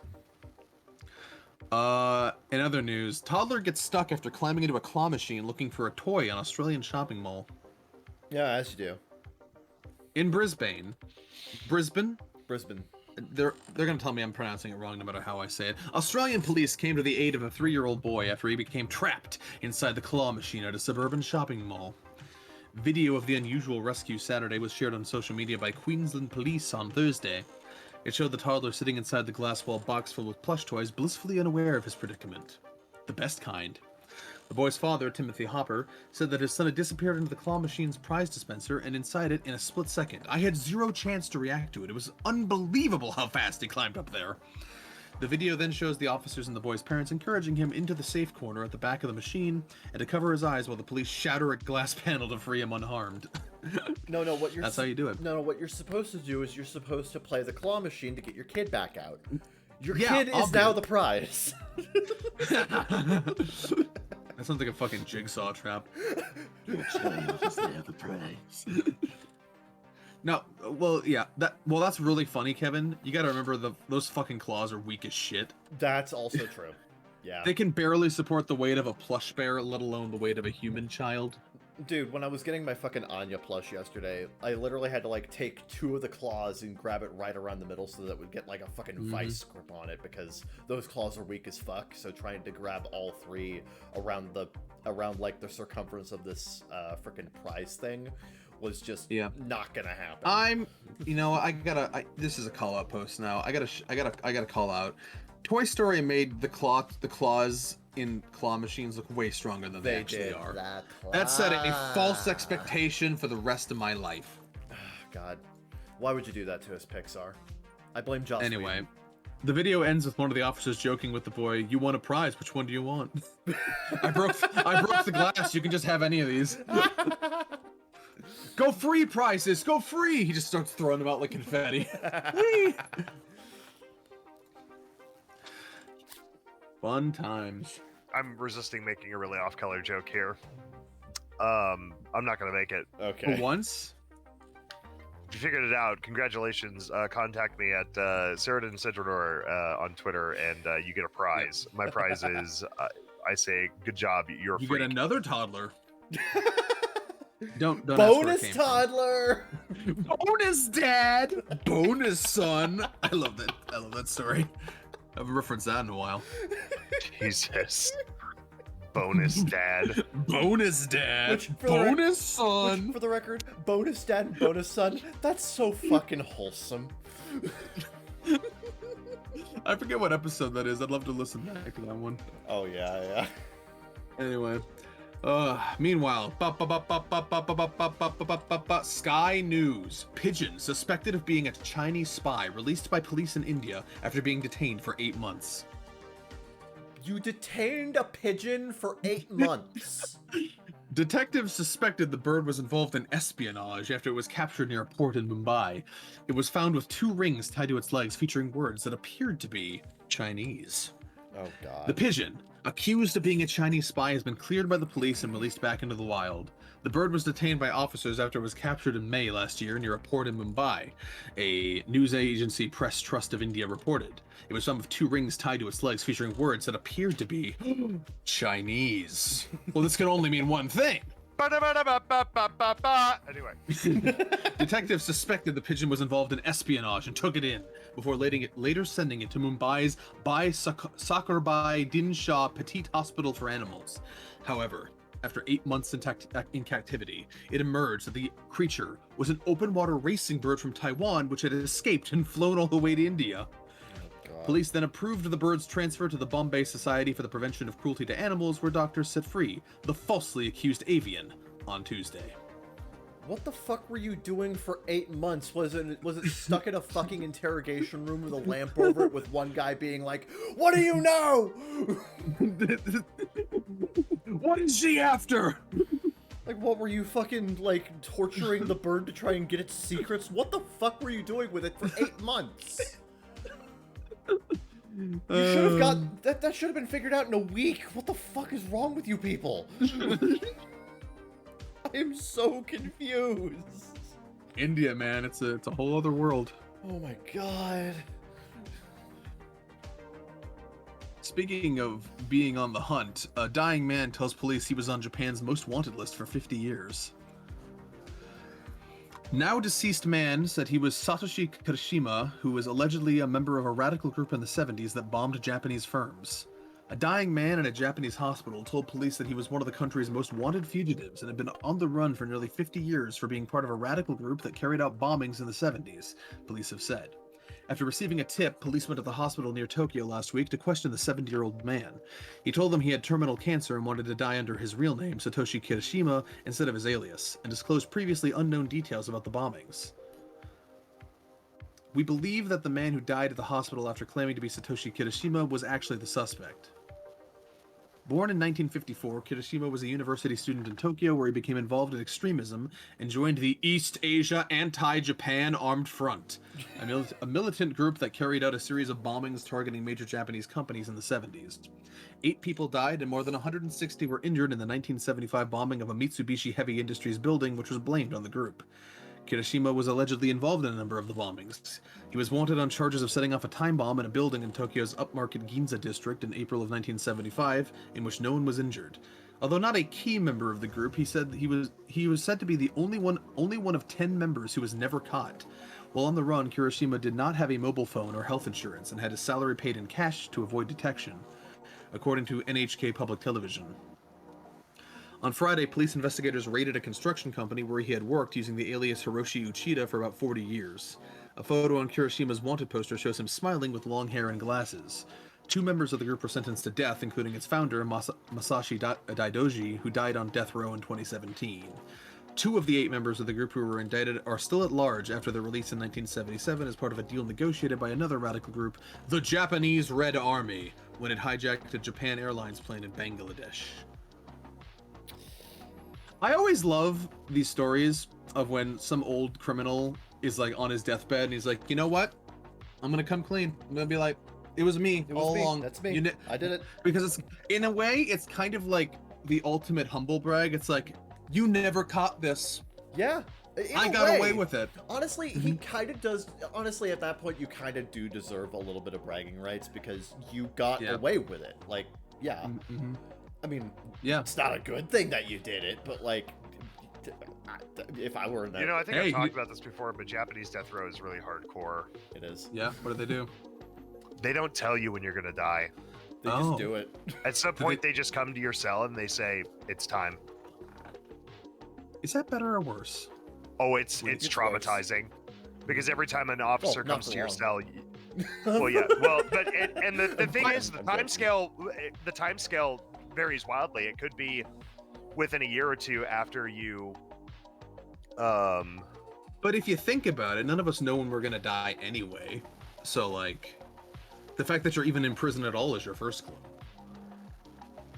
Yeah. You know what I'm saying? You know, I could get hit by a bus tomorrow and I didn't get any warning about that. I understand their logic, is what I'm saying. I'm not saying I agree necessarily. I'm just saying I get their thought process. I know where it came from. Right. You guys can talk at any point, by the way. Yeah, I know. I'm waiting for him to respond. Oh, well, I was waiting for him to respond. Well, I'm waiting for you guys to. Never mind. Finish responding. That was the end of my. Those are the end of my thoughts. In fact, I had like 2 tack-on thoughts to the end of that thought. I don't know. I got nothing. I just wanted to point out that Japanese, yeah, this was more fun really when we were hardcore. making fun of vegans, honestly. Yeah, it really was. It really was. Yeah. I got more to say about that. Yeah, we had a whole thing going there. We had a vibe. Yeah, let's get another fun story. Killer Mike detained at the Grammys moments after winning 3 awards. You guys hear about Killer Mike? No, I have not. The 48-year-old Run the Jewels rapper was handcuffed and escorted out of the ceremony by LA police after an alleged physical altercation. Killer Mike has been arrested and booked for misdemeanor battery after an alleged physical altercation backstage at the 2024 Grammy Awards just after he had won 3 awards, including his first in more than 2 decades. No, I'm not registering it. No, I'll do it later. I won't do it later. Don't tell The Guardian I lied. Anyway, the 48-year-old rapper, real name Michael Render, I can see why he goes by Killer Mike, was in the process of being released by the LA Police Department, and an LAPD spokesperson confirmed on Sunday night. On February 4th, just after 4 p.m., a male adult was detained and handcuffed for physical altercation that occurred at the 700 block of Chick-Hearn Court. The suspect was placed under arrest and was transported to LAPD Central Division. The suspect had been identified as 48-year-old Michael Render, booked for misdemeanor battery 243 APC, in the process of being released. What was it about? What was it about? Render was celebrating just before he was detained. Quote, "The only thing that limits your age is not being truthful about your age or what you're doing," he said backstage. "At 20 years old, I thought it was cool to be a drug dealer. At 40, I started to live with regrets in the things I've done. At 45, I started to rap about it. At 48, I stand here as a man full of empathy and sympathy for the things I've done." Wait, he's been rapping a lot longer than 3 years. Wow, What is he talking about? What is he talking about? What the fuck is happening? When he collected his 3rd award, the Atlanta-based rapper shouted, "Sweep Atlanta! It's a sweep! For all the people out there who think you get too old to rap, bullshit," he said during the pre-telecast. "He doesn't care," he said, using an expletive. "If you're 78 rapping about how many gals you got in the nursing home, make sure to keep hip-hop alive." You know what? I'm right there with you, Killer Mike, honestly. You know what? Yeah. I can respect that. Yeah. This is the part of The Guardian where they tell me that I've read 9 articles in the last year and give me a long spiel about how I should give them money. You should give them money. No, I'm not going to give them money. Don't give them money. No. What are you guarding for me, really? Yeah. Think about that next time. The only thing you're guarding from me is reading more articles with your ads. Mm-hmm. Mm-hmm. You tell them. You tell them. And finally, woman tossing trash falls into dumpster, survives getting compacted in garbage truck. Oops! Literally Yeah, just the ending of the original Ninja Turtles movie. Oops! Oh, I was going to say she just narrowly avoided the chocolate treatment, but yeah. In Manchester, New Hampshire, a woman fell into a dumpster while throwing out her garbage and was later rescued from a trash truck that had compacted the contents while she was inside. Luckily, neighbors heard her screams and the trash compartment was equipped with a camera. They have cameras back there? Oh, They have cameras? Well, I guess. Oh, wow. Huh. Wow. I'm glad someone's looking out and making sure we're not falling into trash compactors.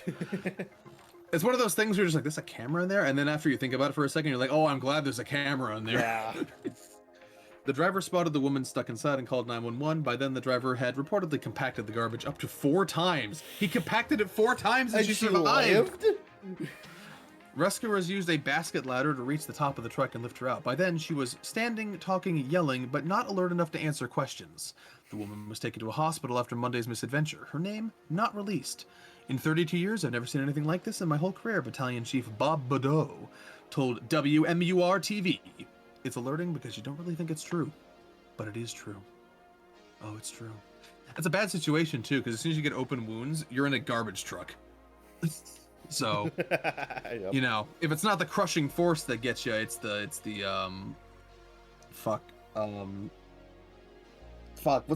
S word. Fuck, I can't remember what it is now. Sepsis. Yeah. It's the sepsis that gets you. Sepsis you gotta watch out for. Oh, it's always that sepsis. Mm-hmm. Anyway, that'll do it for the first segment. Make sure to not get sepsis before the second segment. Good. Next time when you find more news of the weird, find more things we can actively dunk on because it's more fun that way. That's true. More vegan Right, stories. I mean, we had Right. we had some fun. We had some fun with the pigeons and the fucking. Yeah, the fucking the vegans. yeah. And the Just vegans. remember, arrest your local pigeons. They might be spies. Hey, one more thing. The birds work for the bourgeoisie, etc., etc. Yeah, birds aren't real, but if they are real, they're robots. yeah, birds aren't real, but if they were real, they'd be spies, and if they were spies, they'd be spies for our enemies. So keep all that in mind. Anyway, we'll see you on the next segment. Stay tuned.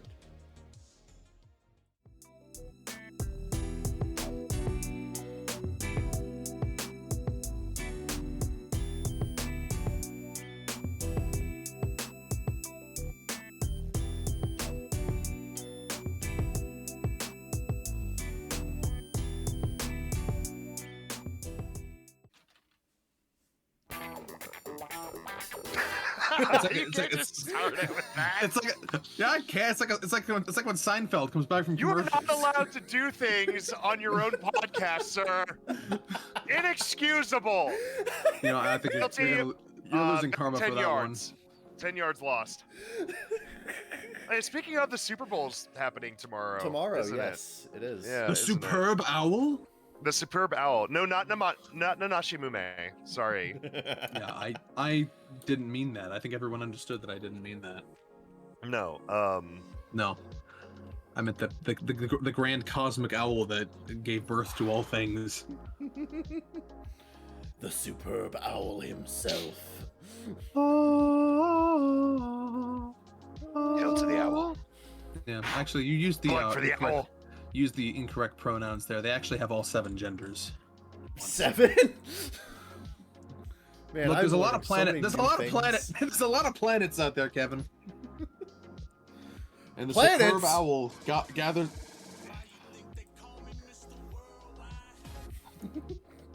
Okay, we can't turn this Okay. into a soundboard off. It's not going to end well for you, first of all. That's true. I have whatever soundboard is in this server currently. You have everything for the next 2.5 weeks. Yeah. Mm-hmm. Yeah. Yeah. Let's get into the Reddit dive. Yeah. Yeah. Hold on, and I'll start us off with a quote D&D horror stories post. Oh boy, this is gonna be great because just- I actually have been playing D&D recently. Let me just play a clip to set up expectations for this post. Am I the asshole? Yes, they're taking this format. Am I the asshole for not letting my D&D players run a quote horse brothel?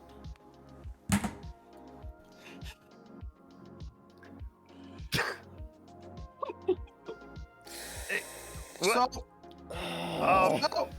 I DM for a party of 9. That's a big group. So, needless to say, things get a little hectic. You don't say. So, when my party's druid came up with an idea to get them some easy coin, I was caught a little off guard. My party just made it to one of the largest cities...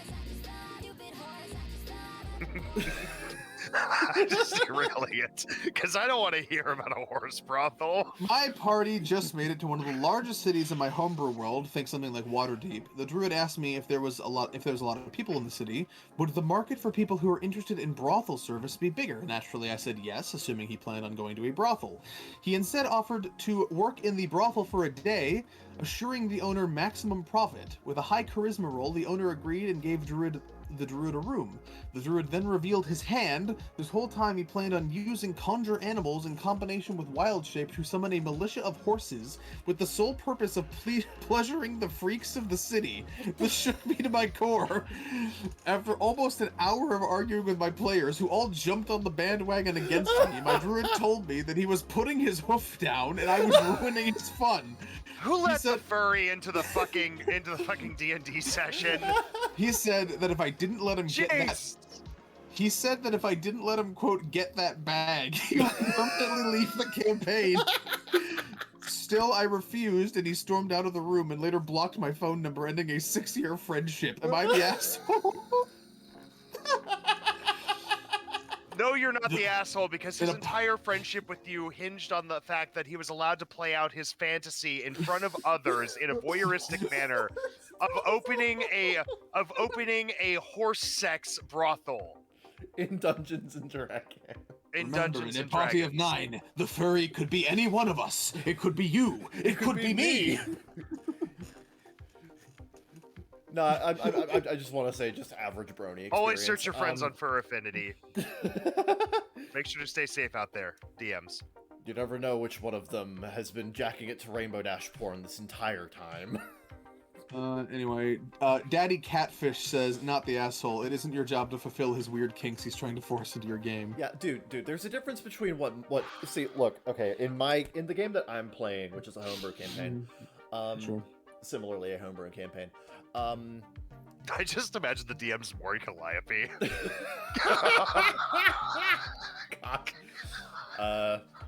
I'm sorry. Y'all are kind of fucked up, and I hope you get the help you need.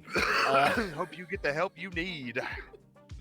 No, in the homebrew campaign that me and my DM are doing, one of our players was very adamant about going shrimping, which eventually just evolved into general fishing. But our DM did not account for the possibility of us renting a boat. But like it was just kind of like one of those things that ended up being like kind of a haha, that'll be funny if it ever ends up happening. Unfortunately, I ended up getting into a fight tournament, and one of my fucking people who were like the person who was obsessed with the fish with like going shrimping, bet 200 gold that I would win the tournament, and I did. So Nice. So our DM had to take 2 weeks off so he could figure out what the fuck he was gonna do, and the only reason he went with it is because that would have been fun. It was fun. It was unique. It was interesting, and it's not fucking weird. There's a difference between, you know, our DM having to bullshit up an encounter on the high seas when we're going fishing versus making a goddamn horse brothel. Sure. Like, God. Anyway, I sent you one. That's Thank atrocious. Please don't tell me anymore. I will not. Anyway, am I the asshole for not wanting a guy included in our mom friend group? Oh no. The mom friends, they're coming. Oh my god, hold on, it's doing this fucking thing again. There it is, okay.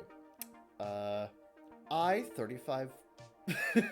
I-35F, I'm a single mother to 2 kids, 5 and 3. Both of my kids are in daycare, and over the years, I've built a solid friend group of a handful of other moms, and our kids regularly get together for playdates. The father of my kids is not in the picture at all, and my relationship with him is non-existent. This is 100% for the best, and I am currently in therapy to deal with a lot of things that my ex did to me. This friend group has literally been a lifesaver for me at times. A few months ago, there were 2 new kids that started at our daycare center. They are at a similar age to my kids and were placed in the same class as them. I noticed their dad was the only parent to ever pick up or drop off the kids. He would try to make small talk with me a few times, but I am uncomfortable around strange men, so I would be polite but not engage further than that. Our mom group has a group chat that we used to support each other and arrange playdates. A few weeks ago, one of the moms texted the group chat that said she was adding this new dad to our group chat because he wanted to have his kids participate in playdates outside the daycare. Here we go. I privately texted that other mom and told her that I don't feel comfortable with a man I don't know having my contact information, and told her that she should have consulted all of us before deciding on her own to add him to our group chat. I then texted the rest of the moms and told them that I want them to keep a separate group chat without the other dad because I don't know him and it makes me uncomfortable. This resulted in a lot of divided opinions, with about half of the moms agreeing to a separate chat and the other half saying it would be too difficult to keep track of, and that it is wrong to exclude another parent just because he's a man, and that I'm being unreasonable. The mom I texted privately replied to me that she had talked with this dad numerous times, and that he seems like a nice person and good parent, and that his kids shouldn't be excluded if they wanted to hang out with their friends outside of daycare. She told me I am being difficult and making this all harder than it needs to be. The other day when I picked up my kids, my 5-year-old was upset because a bunch of his friends were talking about a play date that he wasn't invited to. I texted the moms about it and they said that they were getting the kids together with the new dad and didn't invite my kids because of how I was acting. Oh, you just reaped what you sowed! Yeah! I told them it was rude to exclude my kids like that, and a couple of the moms and a couple of the moms told me to grow up because that's exactly what I was trying to do to this dad and his kids. I'm at a loss because these moms have been so supportive. Okay, I'm done. You did the one thing you're not supposed to do. You imposed your own trauma and your own problems upon other people and made their lives worse because of it. You reap what you sow. You're the asshole. Look, this is just very simple. Look, I get it. You're traumatized and you have issues with men. The other people around you do not have issues with men, and they are under no obligation to base their entire lives around your issues with men. Yeah. Especially not the man in question.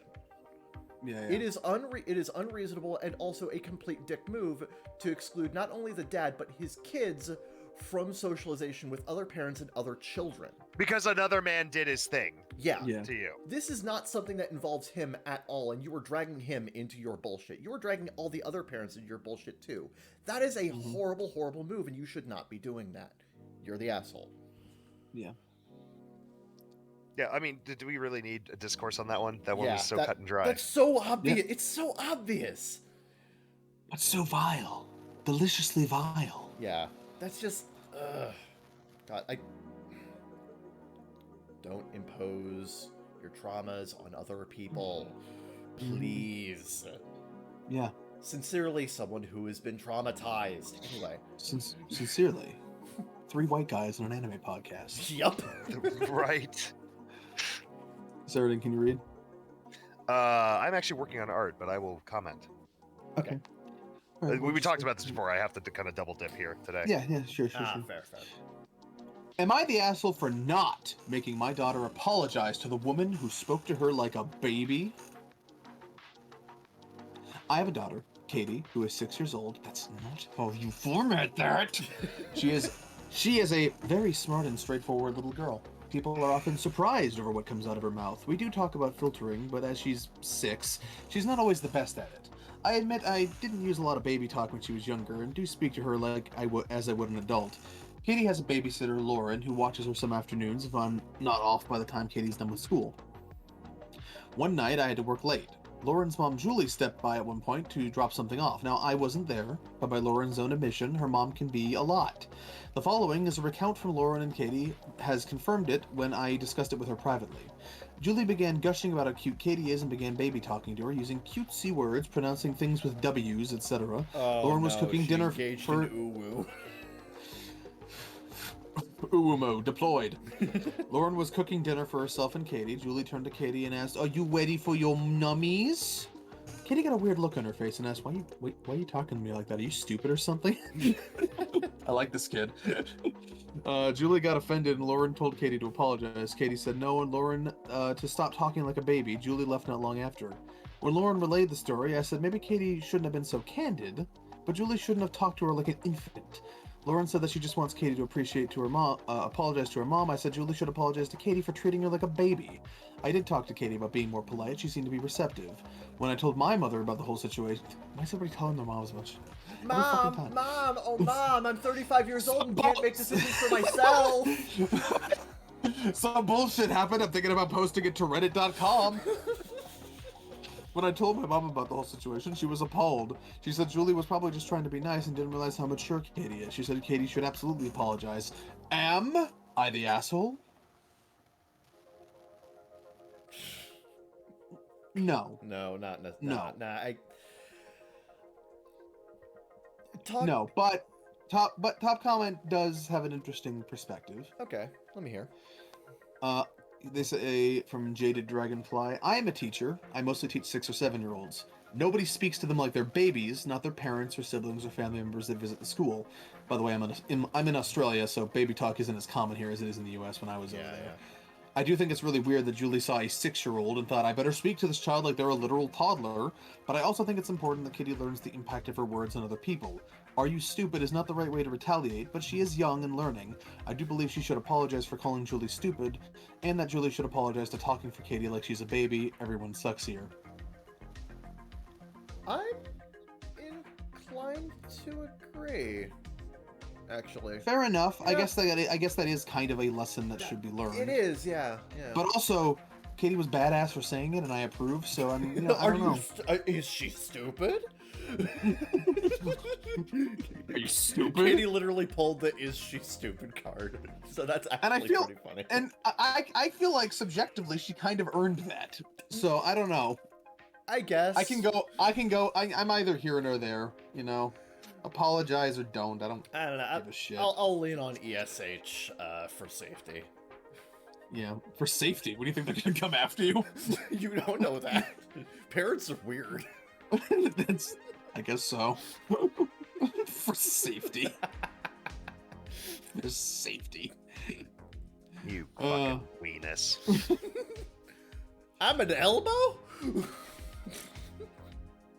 Kevin, are you ready for a medium Tifu? Oh, you know I am. Yes. Yeah, you're reading this one. All right. Today... Oh, shit. We got a 2-for-1 here on stupidity. Today I fucked up by spending $90,000 on a Dodge Charger. Dodge owner. Thank you for finding this. Thank you for finding this. I thought you'd like this one. Sir, Bless. I am packing the insults in as we speak. I am preparing myself.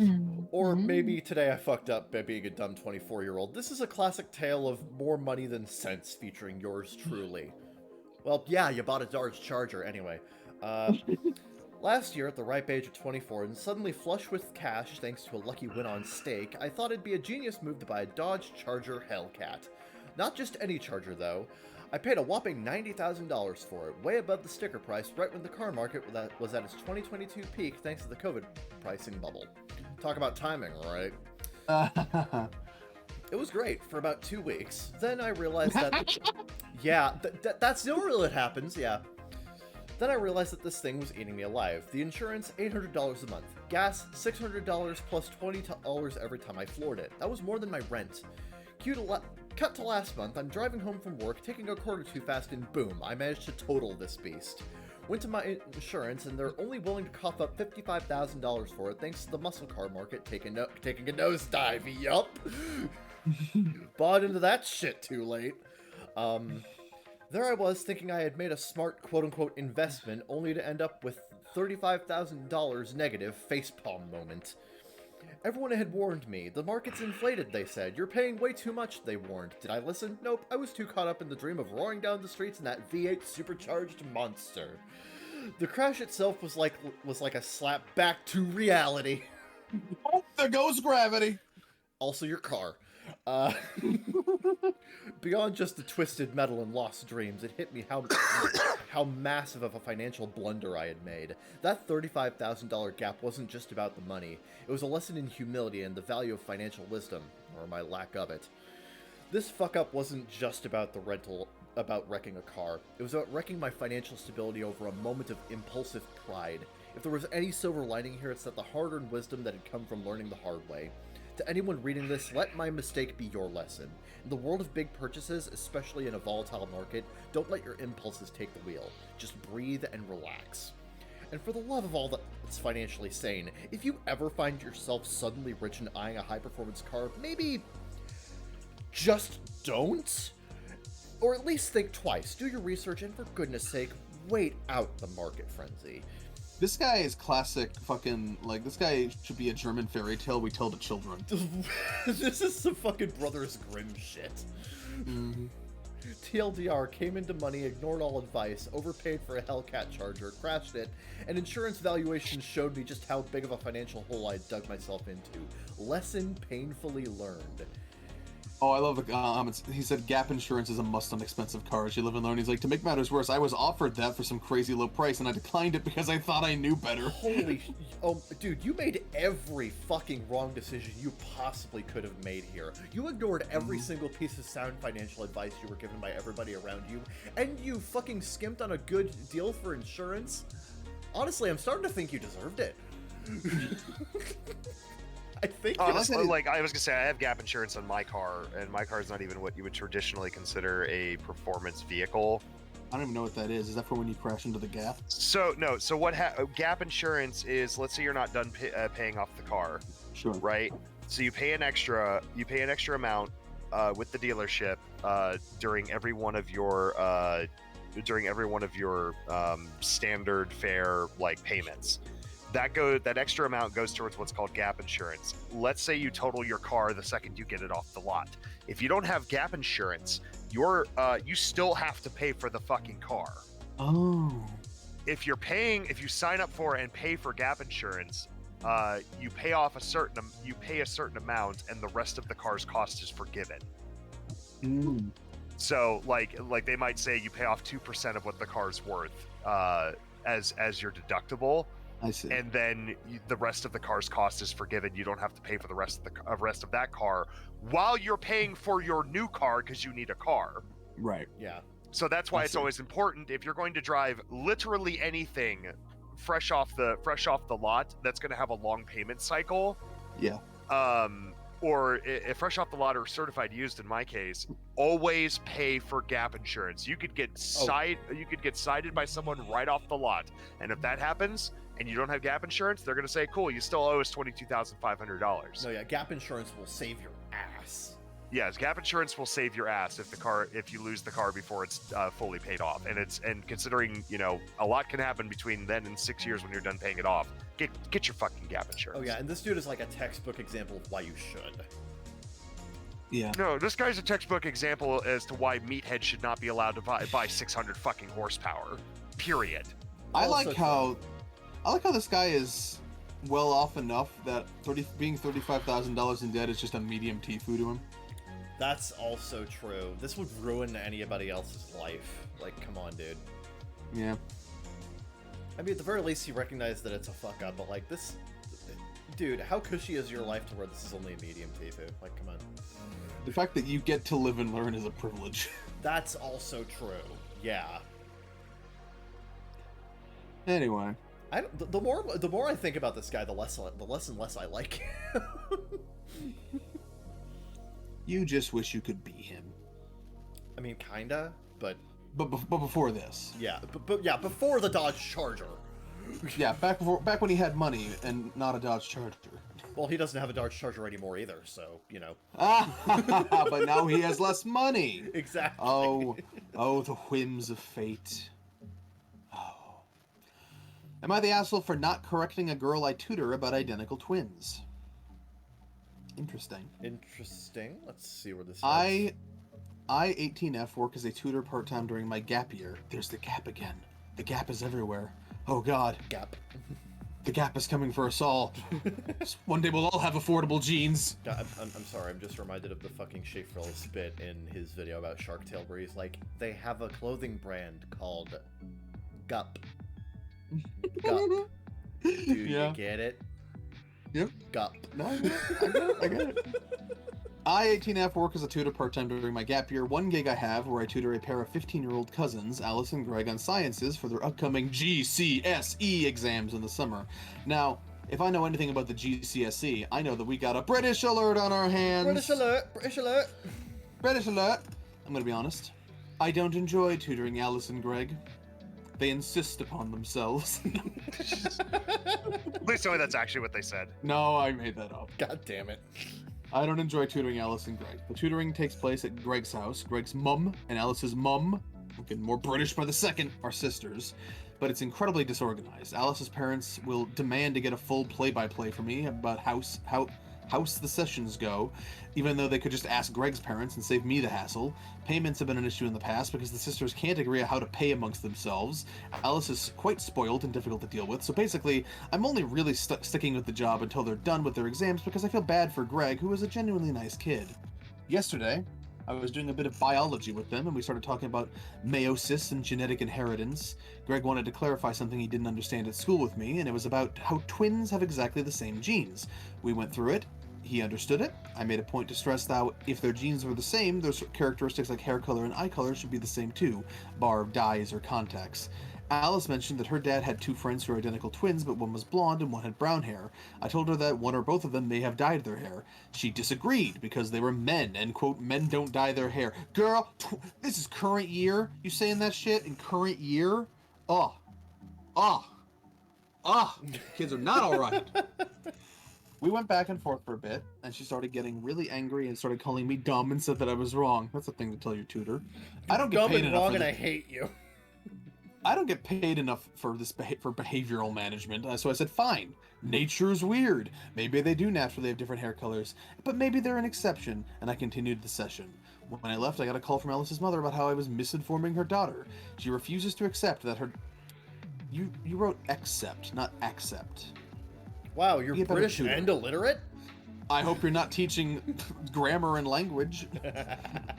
Anyway, she refuses to accept her daughter is a nightmare to deal with, so I couldn't say that she was shouting and insulting me, and I basically just apologized.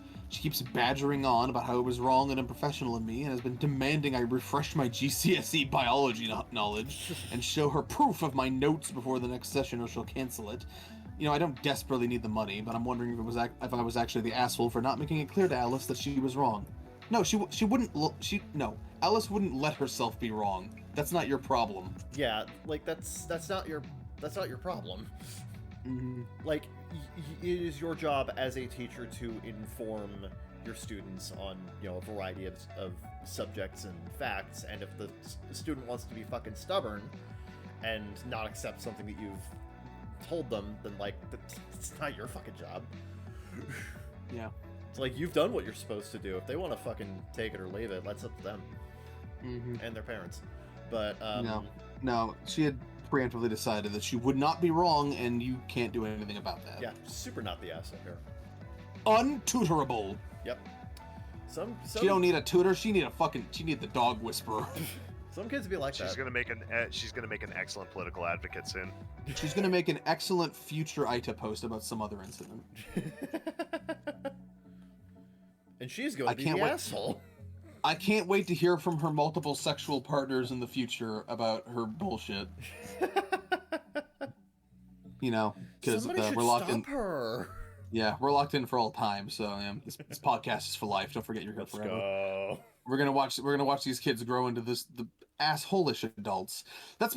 Honestly, Kevin, that's my secret hope, is that like 20 years from now we start encountering Reddit stories that are like of the kids of people we covered 20 years ago. Oh fuck yeah, the fucking The logs. lineage of asshole-ish. Yeah. Yep. The Reddit. That'll be great. That'll happen right before the water shortage and everybody's killing each other and nobody has Reddit anymore. Except us, because we live by the greatest lakes, the best lakes. The Reddit Yes, we do. cinematic universe. Yes. Anyway, that was that. But this is this. Kevin, this is this. Alright. It's Yes, I pulled this another DVD. item. Let's go. Am I the asshole for kicking this girl out of my car? What is your car? I came back from work around 2 hours ago. Yeah, it's and I'm- very important for me to understand what kind of car you drive so I can profile you.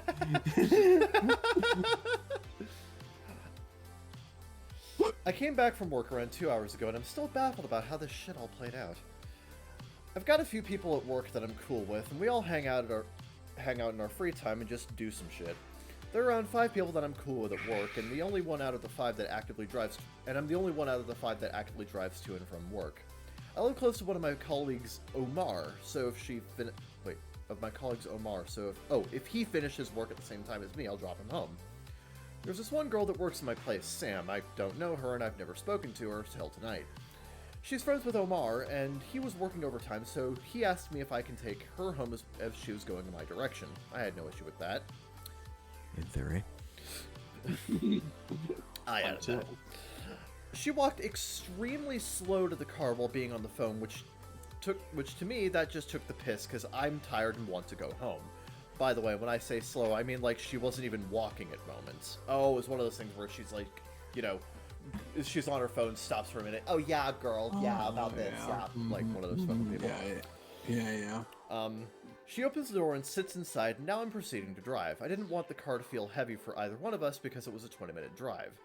She's got a slightly different role to me at work, so I asked her about it to open up a friendly dialogue, and she responded with, "Just because you're driving me doesn't mean I have to talk to you." Oh, that's what I love hearing when I give people rides. When that's the first thing out of their mouth. Oh, you're off to a great start. Dude, if that were fucking my car, I would immediately like stop, pull over, open the door, and be like, call an Uber. That's a potato in the gas pipe moment. Funny enough, she's right. I was asked to drop her home, nothing more. So I just continued driving. She then added, "You could be creepy for all I know." Oh yeah, definitely get out the car. She didn't say anything in a playful way She didn't say that in a playful way or anything, so I just chuckled and said, "Yeah, don't worry, we don't have to talk, just let me know when you want to get off." In fact, I prefer if we didn't. Around 7 minutes after I said that, she calls Omar and says, "Your friend would pass my house, call him and let him know." Wait, calls Omar... okay. The thought that she was talking about me was too bizarre, so I just carried on driving. Omar calls me and tells me I missed her stop. I was baffled and just asked her why she didn't say anything. She aggressively said, "I already told you to stop talking to me, for fuck's sake." Man, fuck this bitch! Fuck this bitch! Omar even heard her say that while being on the phone, and he was confused. But for me, that drew the line, so I pulled over and told her to get out. There you go! She tried to say no. I'm like her fucking Uber. Good, then pay me. I added that. So I just continued driving home. She became aware of that when I told her moments later, and she just demanded I drop her anywhere. I obliged, and she called me an asshole on the way out. Not only that, Omar called me an asshole too, saying I'm an asshole for even trying to talk to her. And fuck Omar too, y'all suck. Get new friends. Get new friends. The only person Get new co-workers. Go work somewhere else. Yeah, go work somewhere else. This fucking sucks. You are an angel in this hellhole of horrible people.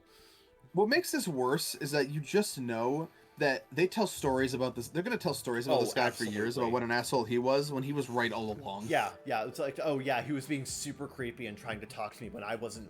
When I made it very clear I wasn't comfortable with him talking. Yeah, to she's me. gonna share this with all of her other similarly insane human being friends. Who, when the kind of person when they talk about awful stuff, they cackle. Yeah. They're like, "Oh my god, that guy on the news, he got raped and murdered." Ha ha ha ha ha! You know like what while they're sharing Starbucks. yeah. You know, Well, that's the kind of person we're yeah. dealing with. You know what they say? A lie can go around the world before the truth can get its pants on. Yep. That's a great saying. Yep. Follow us more for more great sayings.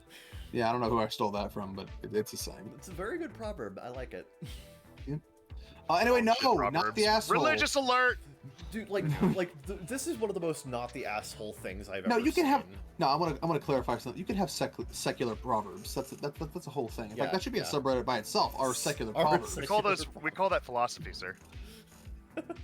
They still call them proverbs. Yeah. They call them proverbial proverbs? I won't allow religion to lay claim to the word proverb. That's not a thing that's happening. In either regard. Not the asshole. Not the asshole. Yes. Like, mega not the asshole. Yeah. I'm sorry you went through that. Agreed. Like, super sorry. You should find a different job. Yes. These people I don't suck. think it's working out. Dude, I thought Omar would understand, but like, no, like, dude, Omar being like, yeah, you're an asshole for even talking to her, like, Omar, more like Omar soul. She's in my car, like, I'm trying to make small talk to make the car ride less boring. Come on. Or at least find out where I'm supposed to drop her off. Yeah. Fuck. I guess she just expected him to know. Yeah. God. Anyway. You have just struck upon one of the hallmarks of these kinds of. Oh my God! Did you see the fire that killed 3 children? Ah! Kind of people is that? I mean, to be, they're fucking I just learned about this is why I guy don't go named to Hitler. Starbucks. Somebody should stop him. I love lemonade, but I wish they didn't have to kill so many lemons to make it. Oh my God, girl, you're so funny. Anyway, medium Tifu. Today, I fucked up by having intrusive thoughts and confirming I have no filter when coming out of sedation. Oh no, the intrusive thoughts won. Don't worry, nobody has a filter when they come out of sedation. Yeah. Anyway, TLDR, anesthesia removes the filter that holds back the lewd, kinky thoughts, embarrassing poor bystander, husband, young nurse, and myself. So, just a bit of background, because it's relevant here. I didn't grow up in a good environment, and as a result was not particularly well socialized in my youth. The lack of healthy interactions and any kind of guidance led to a point where I wasn't great at picking up on social cues or knowing when I'd crossed into TMI or inappropriate topics conversation. Because of what was going on at home, I strayed well into oversharing territory, often having zero filter between my brain and my mouth. It was something I dealt with into my early 20s when I was, finally, able to escape my home life and start making my own life. Let's just say it took a while to figure out how to interact with others on what is considered a socially acceptable level of conversation. With the help of my husband, I was able to construct a filter that is decent at staying in place unless I've been drinking, which does not happen often, and even then keeps the worst of my intrusive thoughts from coming out. That filter disappears while under any kind of sedation or anesthesia. Today, I had an endoscopy procedure done due to some issues with my stomach. Now, I know I'm a chatty person in general and tend to be more so in situations where I'm a bit nervous, so, you know, like medical procedures.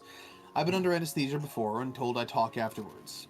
It has been implied in the past that I was oversharing how into my husband I happen to be, as in physically, more than once. Hey, are you I'm into pretty your sure... husband or is your husband into you? Waka waka. Nice. I'm pretty sure my return to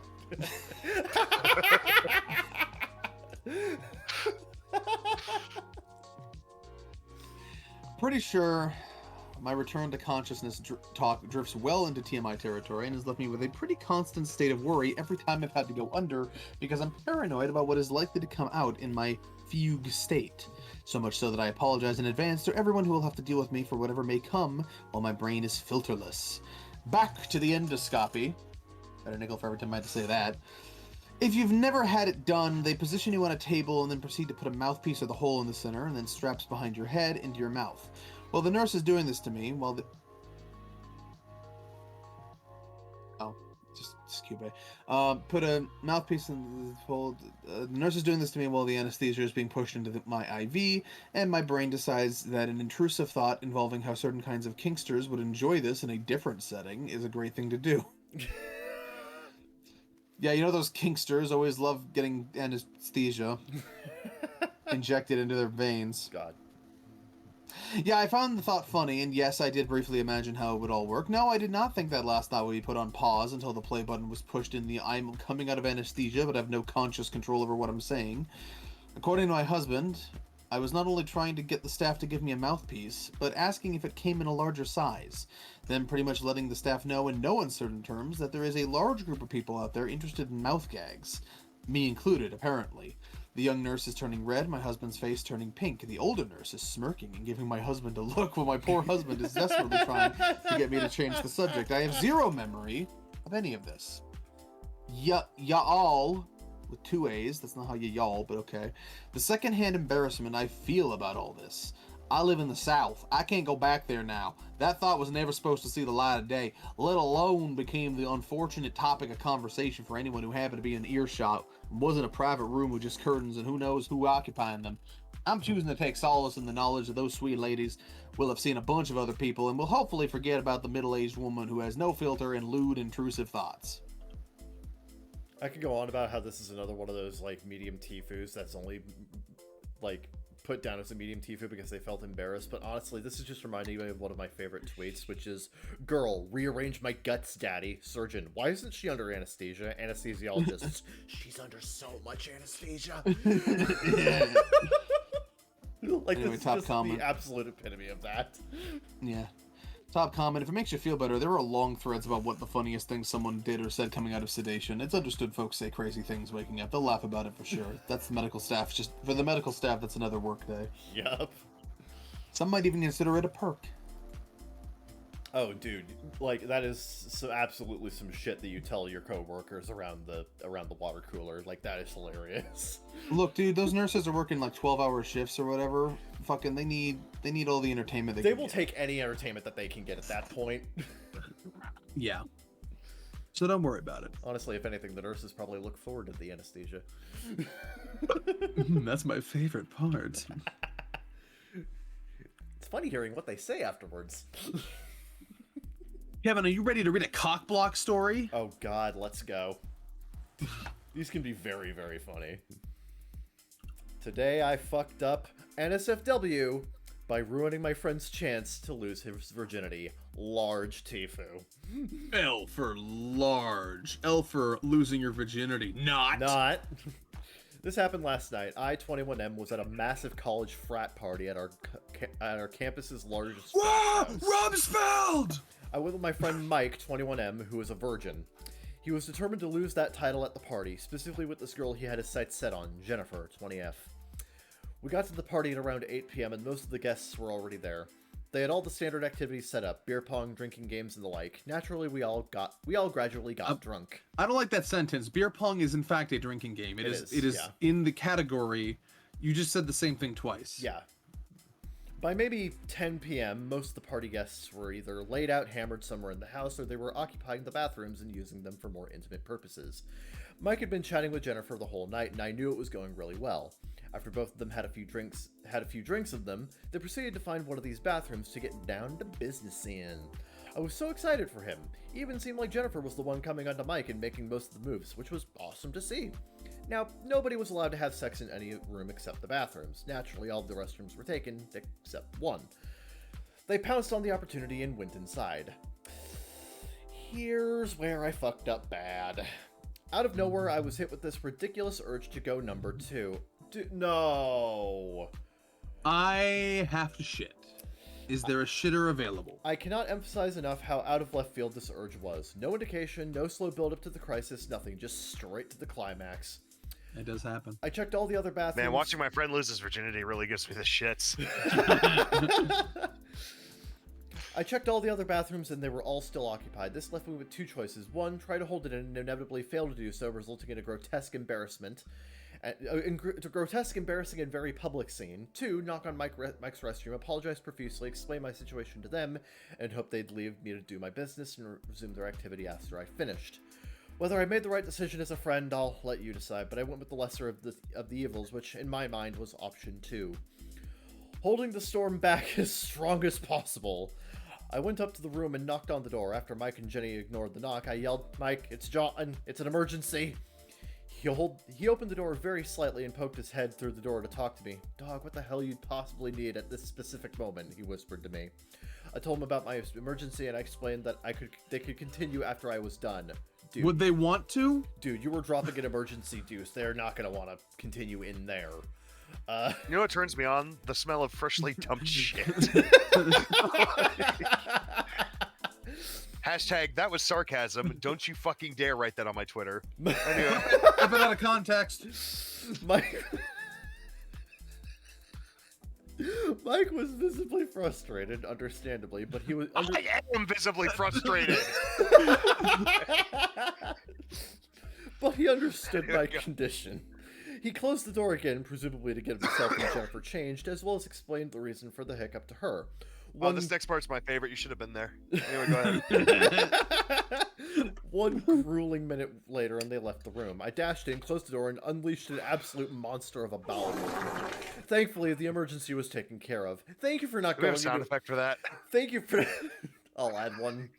Fuck it, I'll add one, I guess. However, there was one more... for the record, OP, I'm so glad you didn't go into excruciating detail about what the shit was like. We've had enough of that. However, there was one more issue, the smell. Now, I can't put it into words how bad it smelled in there after that natural disaster. I don't know, you could try. The cherry on top, there was no air freshener to be found in that wretched bathroom. Though I dare say that not even Febreze could have salvaged that dreadful odor. Honestly, I don't know, Febreze likes a challenge. Honestly, if there's anything I've learned about Febreze is that it doesn't mask it, it just combines with it and creates an even worse smell. Yeah. I really did, honestly, just get like Glade. That's stronger and does a better job. I didn't really know, also cheaper. I didn't really know what to do. I flushed the toilet again, hoping to ameliorate the situation. Nice use of ameliorate. Nice use of ameliorate, damn. Yeah, damn. Damn, oof. But that didn't I help. can say that college education is paying I off. was about to say, the smell continued to linger. I washed my hands, closed the lid on the toilet, and hoped for the best. I opened the door and told Mike I was done. As they approached, I pulled Mike aside and whispered to him what had just transpired. He actually found it pretty funny. Jennifer, however, did not. As soon as she stepped one foot in the doorway, she was hit by that toxic gas. The one that got away. She turned right around, came up to Mike and told him that she could not be in that room. She turned to me, called me a disgusting pig, and stormed off. Mike went after her, but I guess she didn't want anything to do with him, since she told him to leave her alone. Mike came back to me, depressed because he lost his opportunity to lose his virginity, and was pissed at me because it was completely my fault. I felt so embarrassed, ashamed, and most of all guilty for ruining Mike's chance. He left the party without me, and I haven't talked to him since the party, which was yesterday. I don't think this is a big enough deal for us to lose our friendship, as Mike's a really good dude and a great friend, which just made me feel even worse about what I did. I love how this feels like a scene out of an American Pie movie that was never made. It so does. This is so fucking American Pie core. I fucking... I love American the Pie Core. Yeah, American Pie-esque. Yeah. TLDR. I, 21M, went to a party with my virgin friend, 21M. He was sitting off with this girl, 20F, and they were about to do the deed when I had to suddenly use the bathroom immediately. I had used the bathroom that they were about to do it in, and I left a terrible smell that threw the girl off and ruined his chance to lose his virginity. I like the top comment. I would have gone into the backyard and shit in a plastic bag like a real friend. Yeah, honestly, that's what I would have done. Dude, I am not going to be that, like, I am going to follow the bro code. I will embarrass myself for him. Like, come on, sure. Man. Just shit in the back. It's like, what's worse? Like 30 minutes of embarrassment of having to shit outside? Or like weeks of embarrassing your friend? What I like here is the speculation that this might be a fraud story. Oh, really? People say, OP has never been anywhere near a college party, possibly not even near a college. Biggest party at the biggest frat? It's only 2 hours and it died down by 10. That was fishy as hell to me as well. I remember as a freshman I went to a frat party that was a rushy at 9 once, and folks were still setting up, wondering why the hell I was there so early. Parties don't start until 10 generally. Or it starts at 8. What the fuck? We wouldn't even leave the house until 11. It's potentially true. Yeah, a lot of people are calling this story bullshit. They're just Why do most sex stories on Tfue read like side storylines from failed college sitcoms? As a former college failure and party enthusiast at a large university, I can assure you that no one shows up to a college frat party at 8 p.m. and people aren't laying out wasted by 10 either. Yeah, that is true. Yeah. She calls him a pig for pooping in a toilet. How disgusting. Clearly should have used the kitchen sink like the rest of the civilized partygoers, since the bathrooms are the designated conception zones. The designated conception zone. Look, whether it was real or not, it was funny. It was funny, yeah. And the American Pie people are on their way their email is on the way. Yeah, no, they're going to ask you for the movie rights to this. This is gonna be like the fucking like third act breakup moment. Yep. Oh yeah. Yeah, how fucking dare he, man? Mm-hmm. You shit in a toilet. Oh, disgusting. How dare you? Like an animal. Wait. Anyway. Any fucking way. Any goddamn fucking way. No, that one sucks. I don't want that one. Get it out of here. It's got AIDS. Nope. No.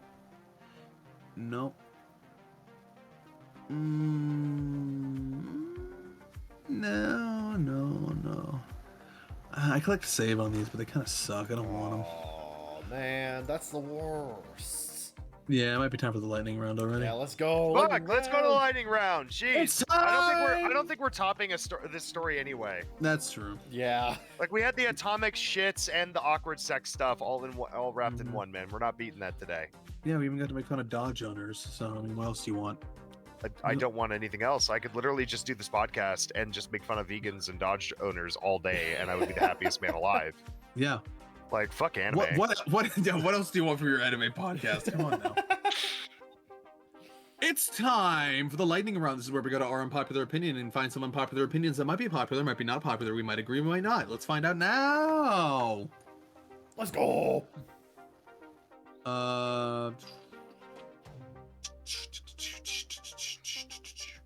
Unpopular opinion: teachers need to stop filming themselves and their students in class. I wasn't aware they were doing that. They're doing that? Yeah, they should stop. That's weird. No, they do that absolutely. No, they need to send it. They need to send it to us so we can react to it. Yeah, more content, please. More content straight from the classroom tube onto the conveyor belt of the Baka Gaijin show? Yes, please.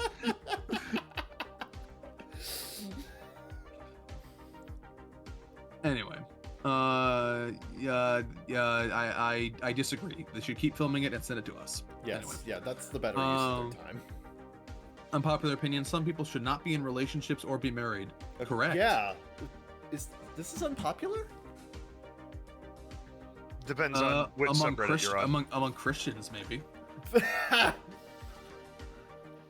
Unpopular opinion: the beginning of Freebird is better than the guitar solo. No. Watch Kingsman. Unpopular opinion: mushrooms are the best pizza toppings. I actually No. I mean, I like mushrooms on pizza sometimes, but jackass. How about that? How about this one? How about this one? Unpopular opinion: Brussels sprouts are by far the best vegetable. Yeah, no. I do enjoy Brussels sprouts, but are they the best vegetable? No, because asparagus called. I don't understand your culture. Maybe it's Like just an because archaeologist maybe it's just lost in because the the people jungle. maybe it's just the people I know fucking prepared them bad, but like I don't know, man. Oh, he's gonna love this one. Unpopular opinion: Letterkenny is unwatchable. Oh shit. I tried it again, and it's not something that will ever happen. This is one of the worst shows ever made, and not a lot gets me down. But the fact that it's still as popular as it is fucking depressing. If you can say anything good about it, I guess trying hard can be seen as a good thing, but in comedy, it really, really isn't. That's like the laziest comedy ever made. They tell the same 10 jokes over and over again. But the execution makes it magnificent. What are you talking about? I don't know what I'm talking about. I'm just reading someone else's Here's opinion. what I'm gonna say to him. Give your balls Give your a tug, balls a tug, tit fucker! Like, Fuck you, Shorzy! fuck you, Riley! Hold on, let me think of a good chirp. Hold on, let me think of a good chirp. Your life's such a fucking tragedy, bro, that the government gives me $2,000 a month just to hang out with you. Anyway. There we go. Anyway. Now, how can you fucking hate Letterkenny, man? I've only seen like 5 episodes of Letterkenny. It's one of the funniest damn things I've ever seen in my life. Unpopular opinion, there is too much music everywhere. Dude, we found him. We finally found the guy in the in Sideways bio that says music sucks and nobody. We found him. We found the one guy. We found the guy! We found him! We found user Elf Pal. User Elf Pal hates music. Unfortunately, we now hate user Elf Pal, so there you go. Yeah, congratulations, you're wrong. You were born incorrect. Please kill yourself and try again. Re-roll. Re-roll those stats. Something went wrong. You were born incorrect. It happens. You were born with your face looking like your ass, and your ass looking like your face. Unpopular opinion, jambalaya made paella completely irrelevant. Isn't it almost the same thing? Yeah, I'm trying to connect these two. What the fuck? I think they're almost the same thing. They're very similar, at least. Yeah. I get... what? Let me ask you a better question. Why is this so important to you? Yeah. Why is this a strong opinion that you hold, that you needed to go to our unpopular opinions for this? What compelled you? That's what I want to know. Unpopular opinion, it is a shame to normalize everything. You're right. We should stop normalizing normalization. Stop normalizing normalization immediately. Yeah, everything abnormal now. Yeah, everything is taboo now. Hashtag make America weird again. I'm canceling you for that statement. God damn it! Fuck! And now I'm getting canceled for canceling you. And now, when everyone's canceled, no one will be. Love it. Unpopular opinion, tricycle motorcycles don't belong in motorcycle parking. What the fuck is a tricycle motorcycle? It's a motorcycle with 3 wheels, Kevin. It's not a hard thing to picture. Yeah, I've seen a lot of those, actually. Huh. I think they're usually called 3-wheelers, but yeah. Oh, okay. Right, okay. Yeah. Why not? Why don't they? not? Why don't they? Why not? Yeah, why not? Sure, yeah. What do you want them? You want to take up the car spots? That doesn't make sense. They're not car size. You're stupid. You're stupid. Ugh. Go back to school. This guy's dumb. Anyway. Unpopular opinion. Unsolicited advice is awesome. Thanks for validating this podcast. That's literally just like the second half of our podcast every time. It's just nobody asked, unsolicited but we advice. told you anyway. Yeah. I'm giving that an upvote. Congratulations. Get him on the podcast. Please. He sounds amazing.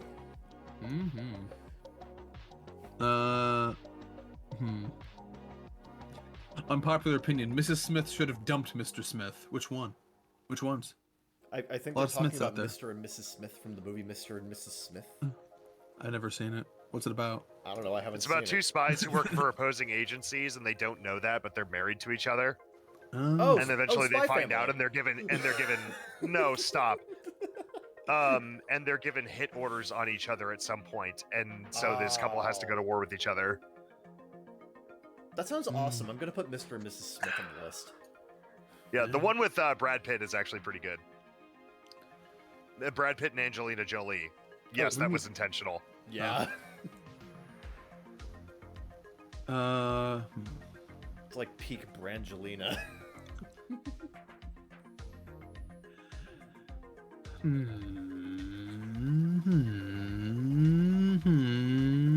Let's Let's see here. Nope. No.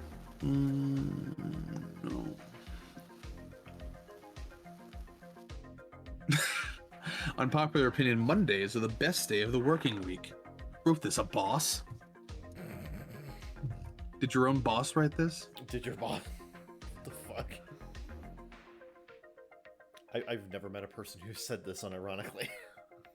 Unpopular opinion, automatic toilets waste more water than they save. Well, if that's true, that's not an opinion, then that's a Yeah, fact. that's just a fact, yeah. Which I'm not even sure if it is a fact, but Yeah, in either case, wrong or not, it's not an opinion. Yeah, I would have to look into that. Like, what are your statistics? This is literally one of those things where you have to show me like a fucking study. Well, I don't care. I don't care if he's right or not. It's not an opinion what he's saying. Yeah. Unpopular opinion, Japanese candy is not all that great. I agree. Confeito, massively overrated. I'm not doing this again. You can't make me. Confeito, people have strong opinions Nope, on confeito. not doing That's it. what I'm saying. Nope, what I'm not saying. starting it. You're not gonna make me do this. Nope. Confeito. Nope, not doing it. Nope. Confeito. Nope, you're not gonna make me. With a C. Nope. No, With a not C. gonna With make a- with me. a har- Nope, with a nope, hard I am C, like not Caesar, like going Excuse me, please. I'm not gonna get into this. Like I'm not gonna get into this. Kaisar's Pizza. Kaisar's Absolutely Palace. denied. Denied. Confeito. We're talking about those hard star-like Japanese candies. Confeito. Everyone knows them. I actually saw Naruto themed ones at FYE the other day. Oh. Yeah. Naruto. Okay, now you're gonna make me.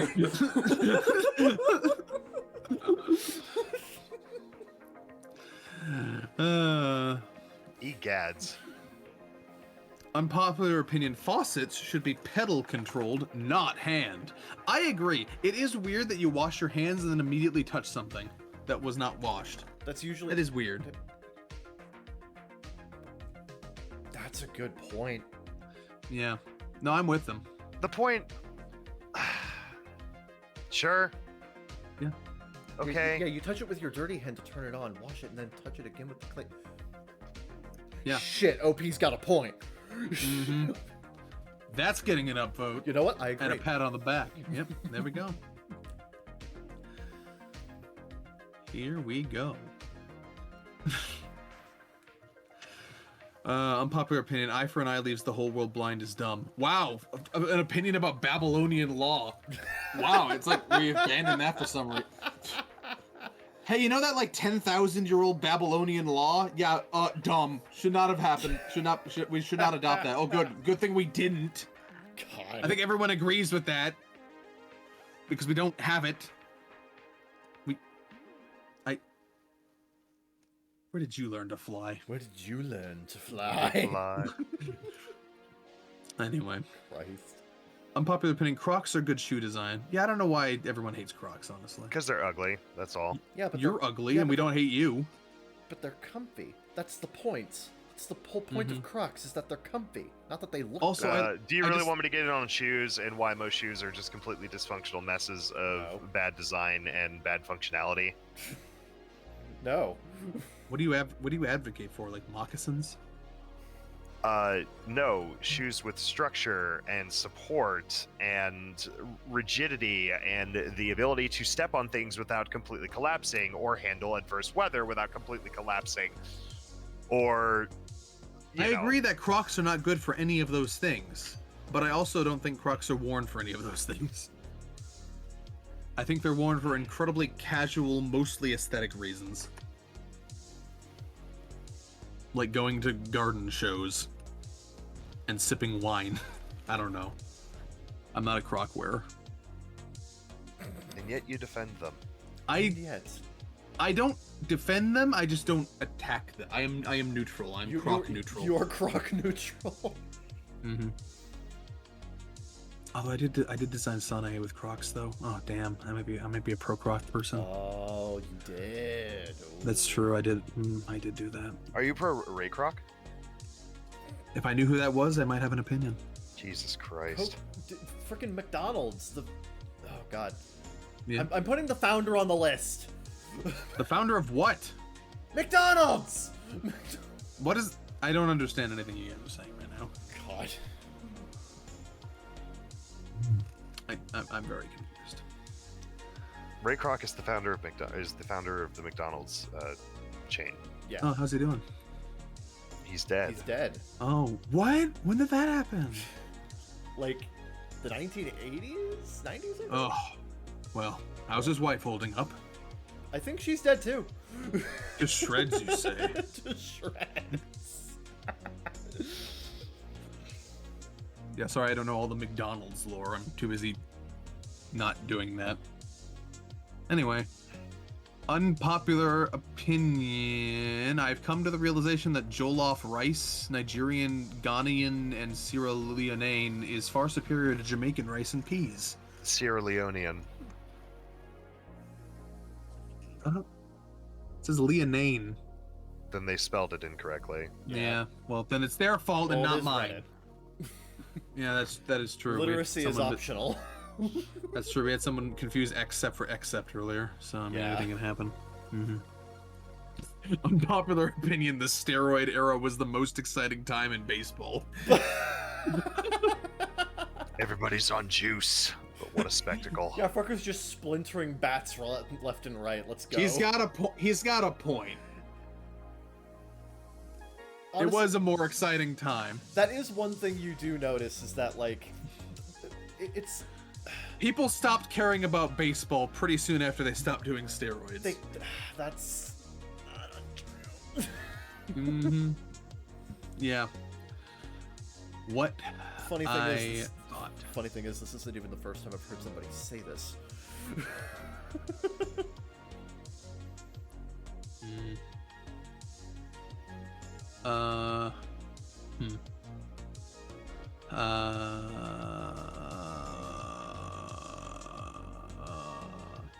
Unpopular opinion: personalized search engines are awful and have ruined the ability to find and discover new things. That's not the reason they suck.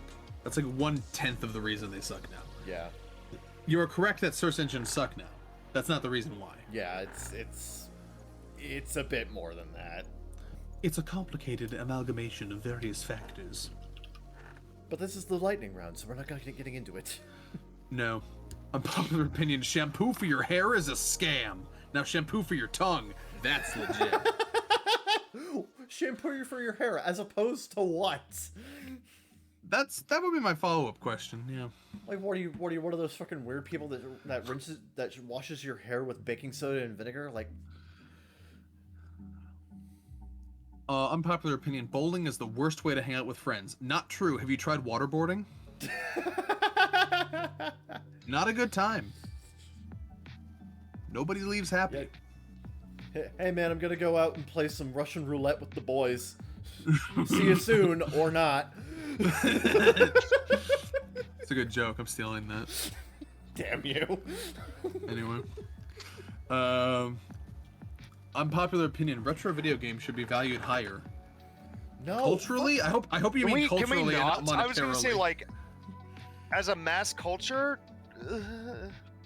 Culturally, maybe. Monetarily, no. Yes. Yeah. Like the price is I already. want my collection to finance my That's new true. home. I didn't think about that. This guy's probably holding. He's probably holding values. He's probably holding. Yeah. Mm. Dude, I'm literally trying to build up In my. that case, this dude's like a landlord saying, rent should be higher. Buddy, like 2 weeks ago, I had to pay $20 for a loose copy of Animal Crossing Wild World. I hate this market. Yeah. Yeah. Why? Nostalgia. I grew up with it. Oh. Yeah. Have you been playing it? Played a little bit of it, yeah. No, we just discovered the Wow. entire reason for this fucking market to exist. Ah, You're I'm part of the problem. problem. Why didn't you just pirate it like a normal person? Dude, have you tried pirating DS games and playing them? Yes. Hard does not mean impossible, sir. Yeah. Yeah. On the 3DS. They you are can distinctly just load- two different words for a reason. Right. Yeah, on the 3DS, you can literally just load them like any other CIA file. Right. Anyway. Anyway. Just let me know when you're done with being slaves to the shackles of nostalgia, and I'll tell you you have a future that doesn't look like Ready Player One. Anyway, What a leap to make from Kevin buys Animal Crossing to Ready Player One. What a leap. again, What a gaping chasm we've just crossed with naught but our legs. With not but our legs. And they say white guys can't jump. Crazy. Anyway, that's the show. I got to the part of the. I scrolled down and saw 3 different opinions about Jay-Z's appearance at the Grammys, so I think we're about done. Yeah, we're done there. Anyway, yeah, this has been the Baka Gaijin Show. If you like it for some reason and you want more, you can subscribe. You click the bell and leave a comment and give us sweet kisses, and we're like, wind up, you guys. And we'll be like, thanks, babe. You come anywhere near me with that shit, and you're dead. Okay, just give him spiritual smooches, not literal ones. Yes, thank you. Yeah, kiss him in spirit. Yeah. But you can still make them noise, it's fine. Yeah. Like emotional support. Yeah. Emotional support. Yeah. If you need to like kiss a kumquat or something to get the feel right, then go do that. Or maybe a larger fruit like a grapefruit would be better, actually, now that I think about it. What's the most human cheek-like fruit? Like a peach, maybe? Yeah, maybe around there. Peach got that fuzz. It do, so it like, do, you know. yeah. That's why they Yeah, call and it peach fuzz. I know, and I'm assuming that Saradin's face also got that fuzz. So, you know, Maybe a little they bit could be more. very similar. Yeah. Well, I guess it depends on the area. I haven't seen a photo of him recently. I don't know these things. You're privileged in this regard. Check your privilege. Check your Saradin face privilege. Check your privilege, as in check Saradin's face. Yeah, correct. Anyway, you can follow us on Twitter at ZeekFreak, at CCharmanderK, and at Saradin Sedranor, and join our official Discord server in the link down below. And we won't see you next time. We don't know who you are. We don't know who you are. Who are you? Are you a historian 5,000 years in the future trying to figure out what 21st century life was like? Let me tell you, mixed bag, honestly. Anyway, you'll hear us next. That's probably the more accurate thing to say. You'll hear us next time on the Baka Gaijin Show. Zeke freak out. Ciao, ciao for now. They tell me that I'm never gonna make it. They want me to do something that could make sense. They hate when I keep dreaming I'll be famous, but I don't give a fuck, I'ma keep chasing. I got all this potential that's deep inside of me, but they hate when you're successful cause they try to be. They sit there being judgmental because you're trying things, and they just want you to settle and do the right thing. So get a good job, don't slack off. Wake up every morning, make a good impression on your boss. Don't do anything that I wouldn't do, and when you're making money, make sure you don't spend it too soon. Fuck that, I'll do what I wanna do. I got a different path from everyone, and that includes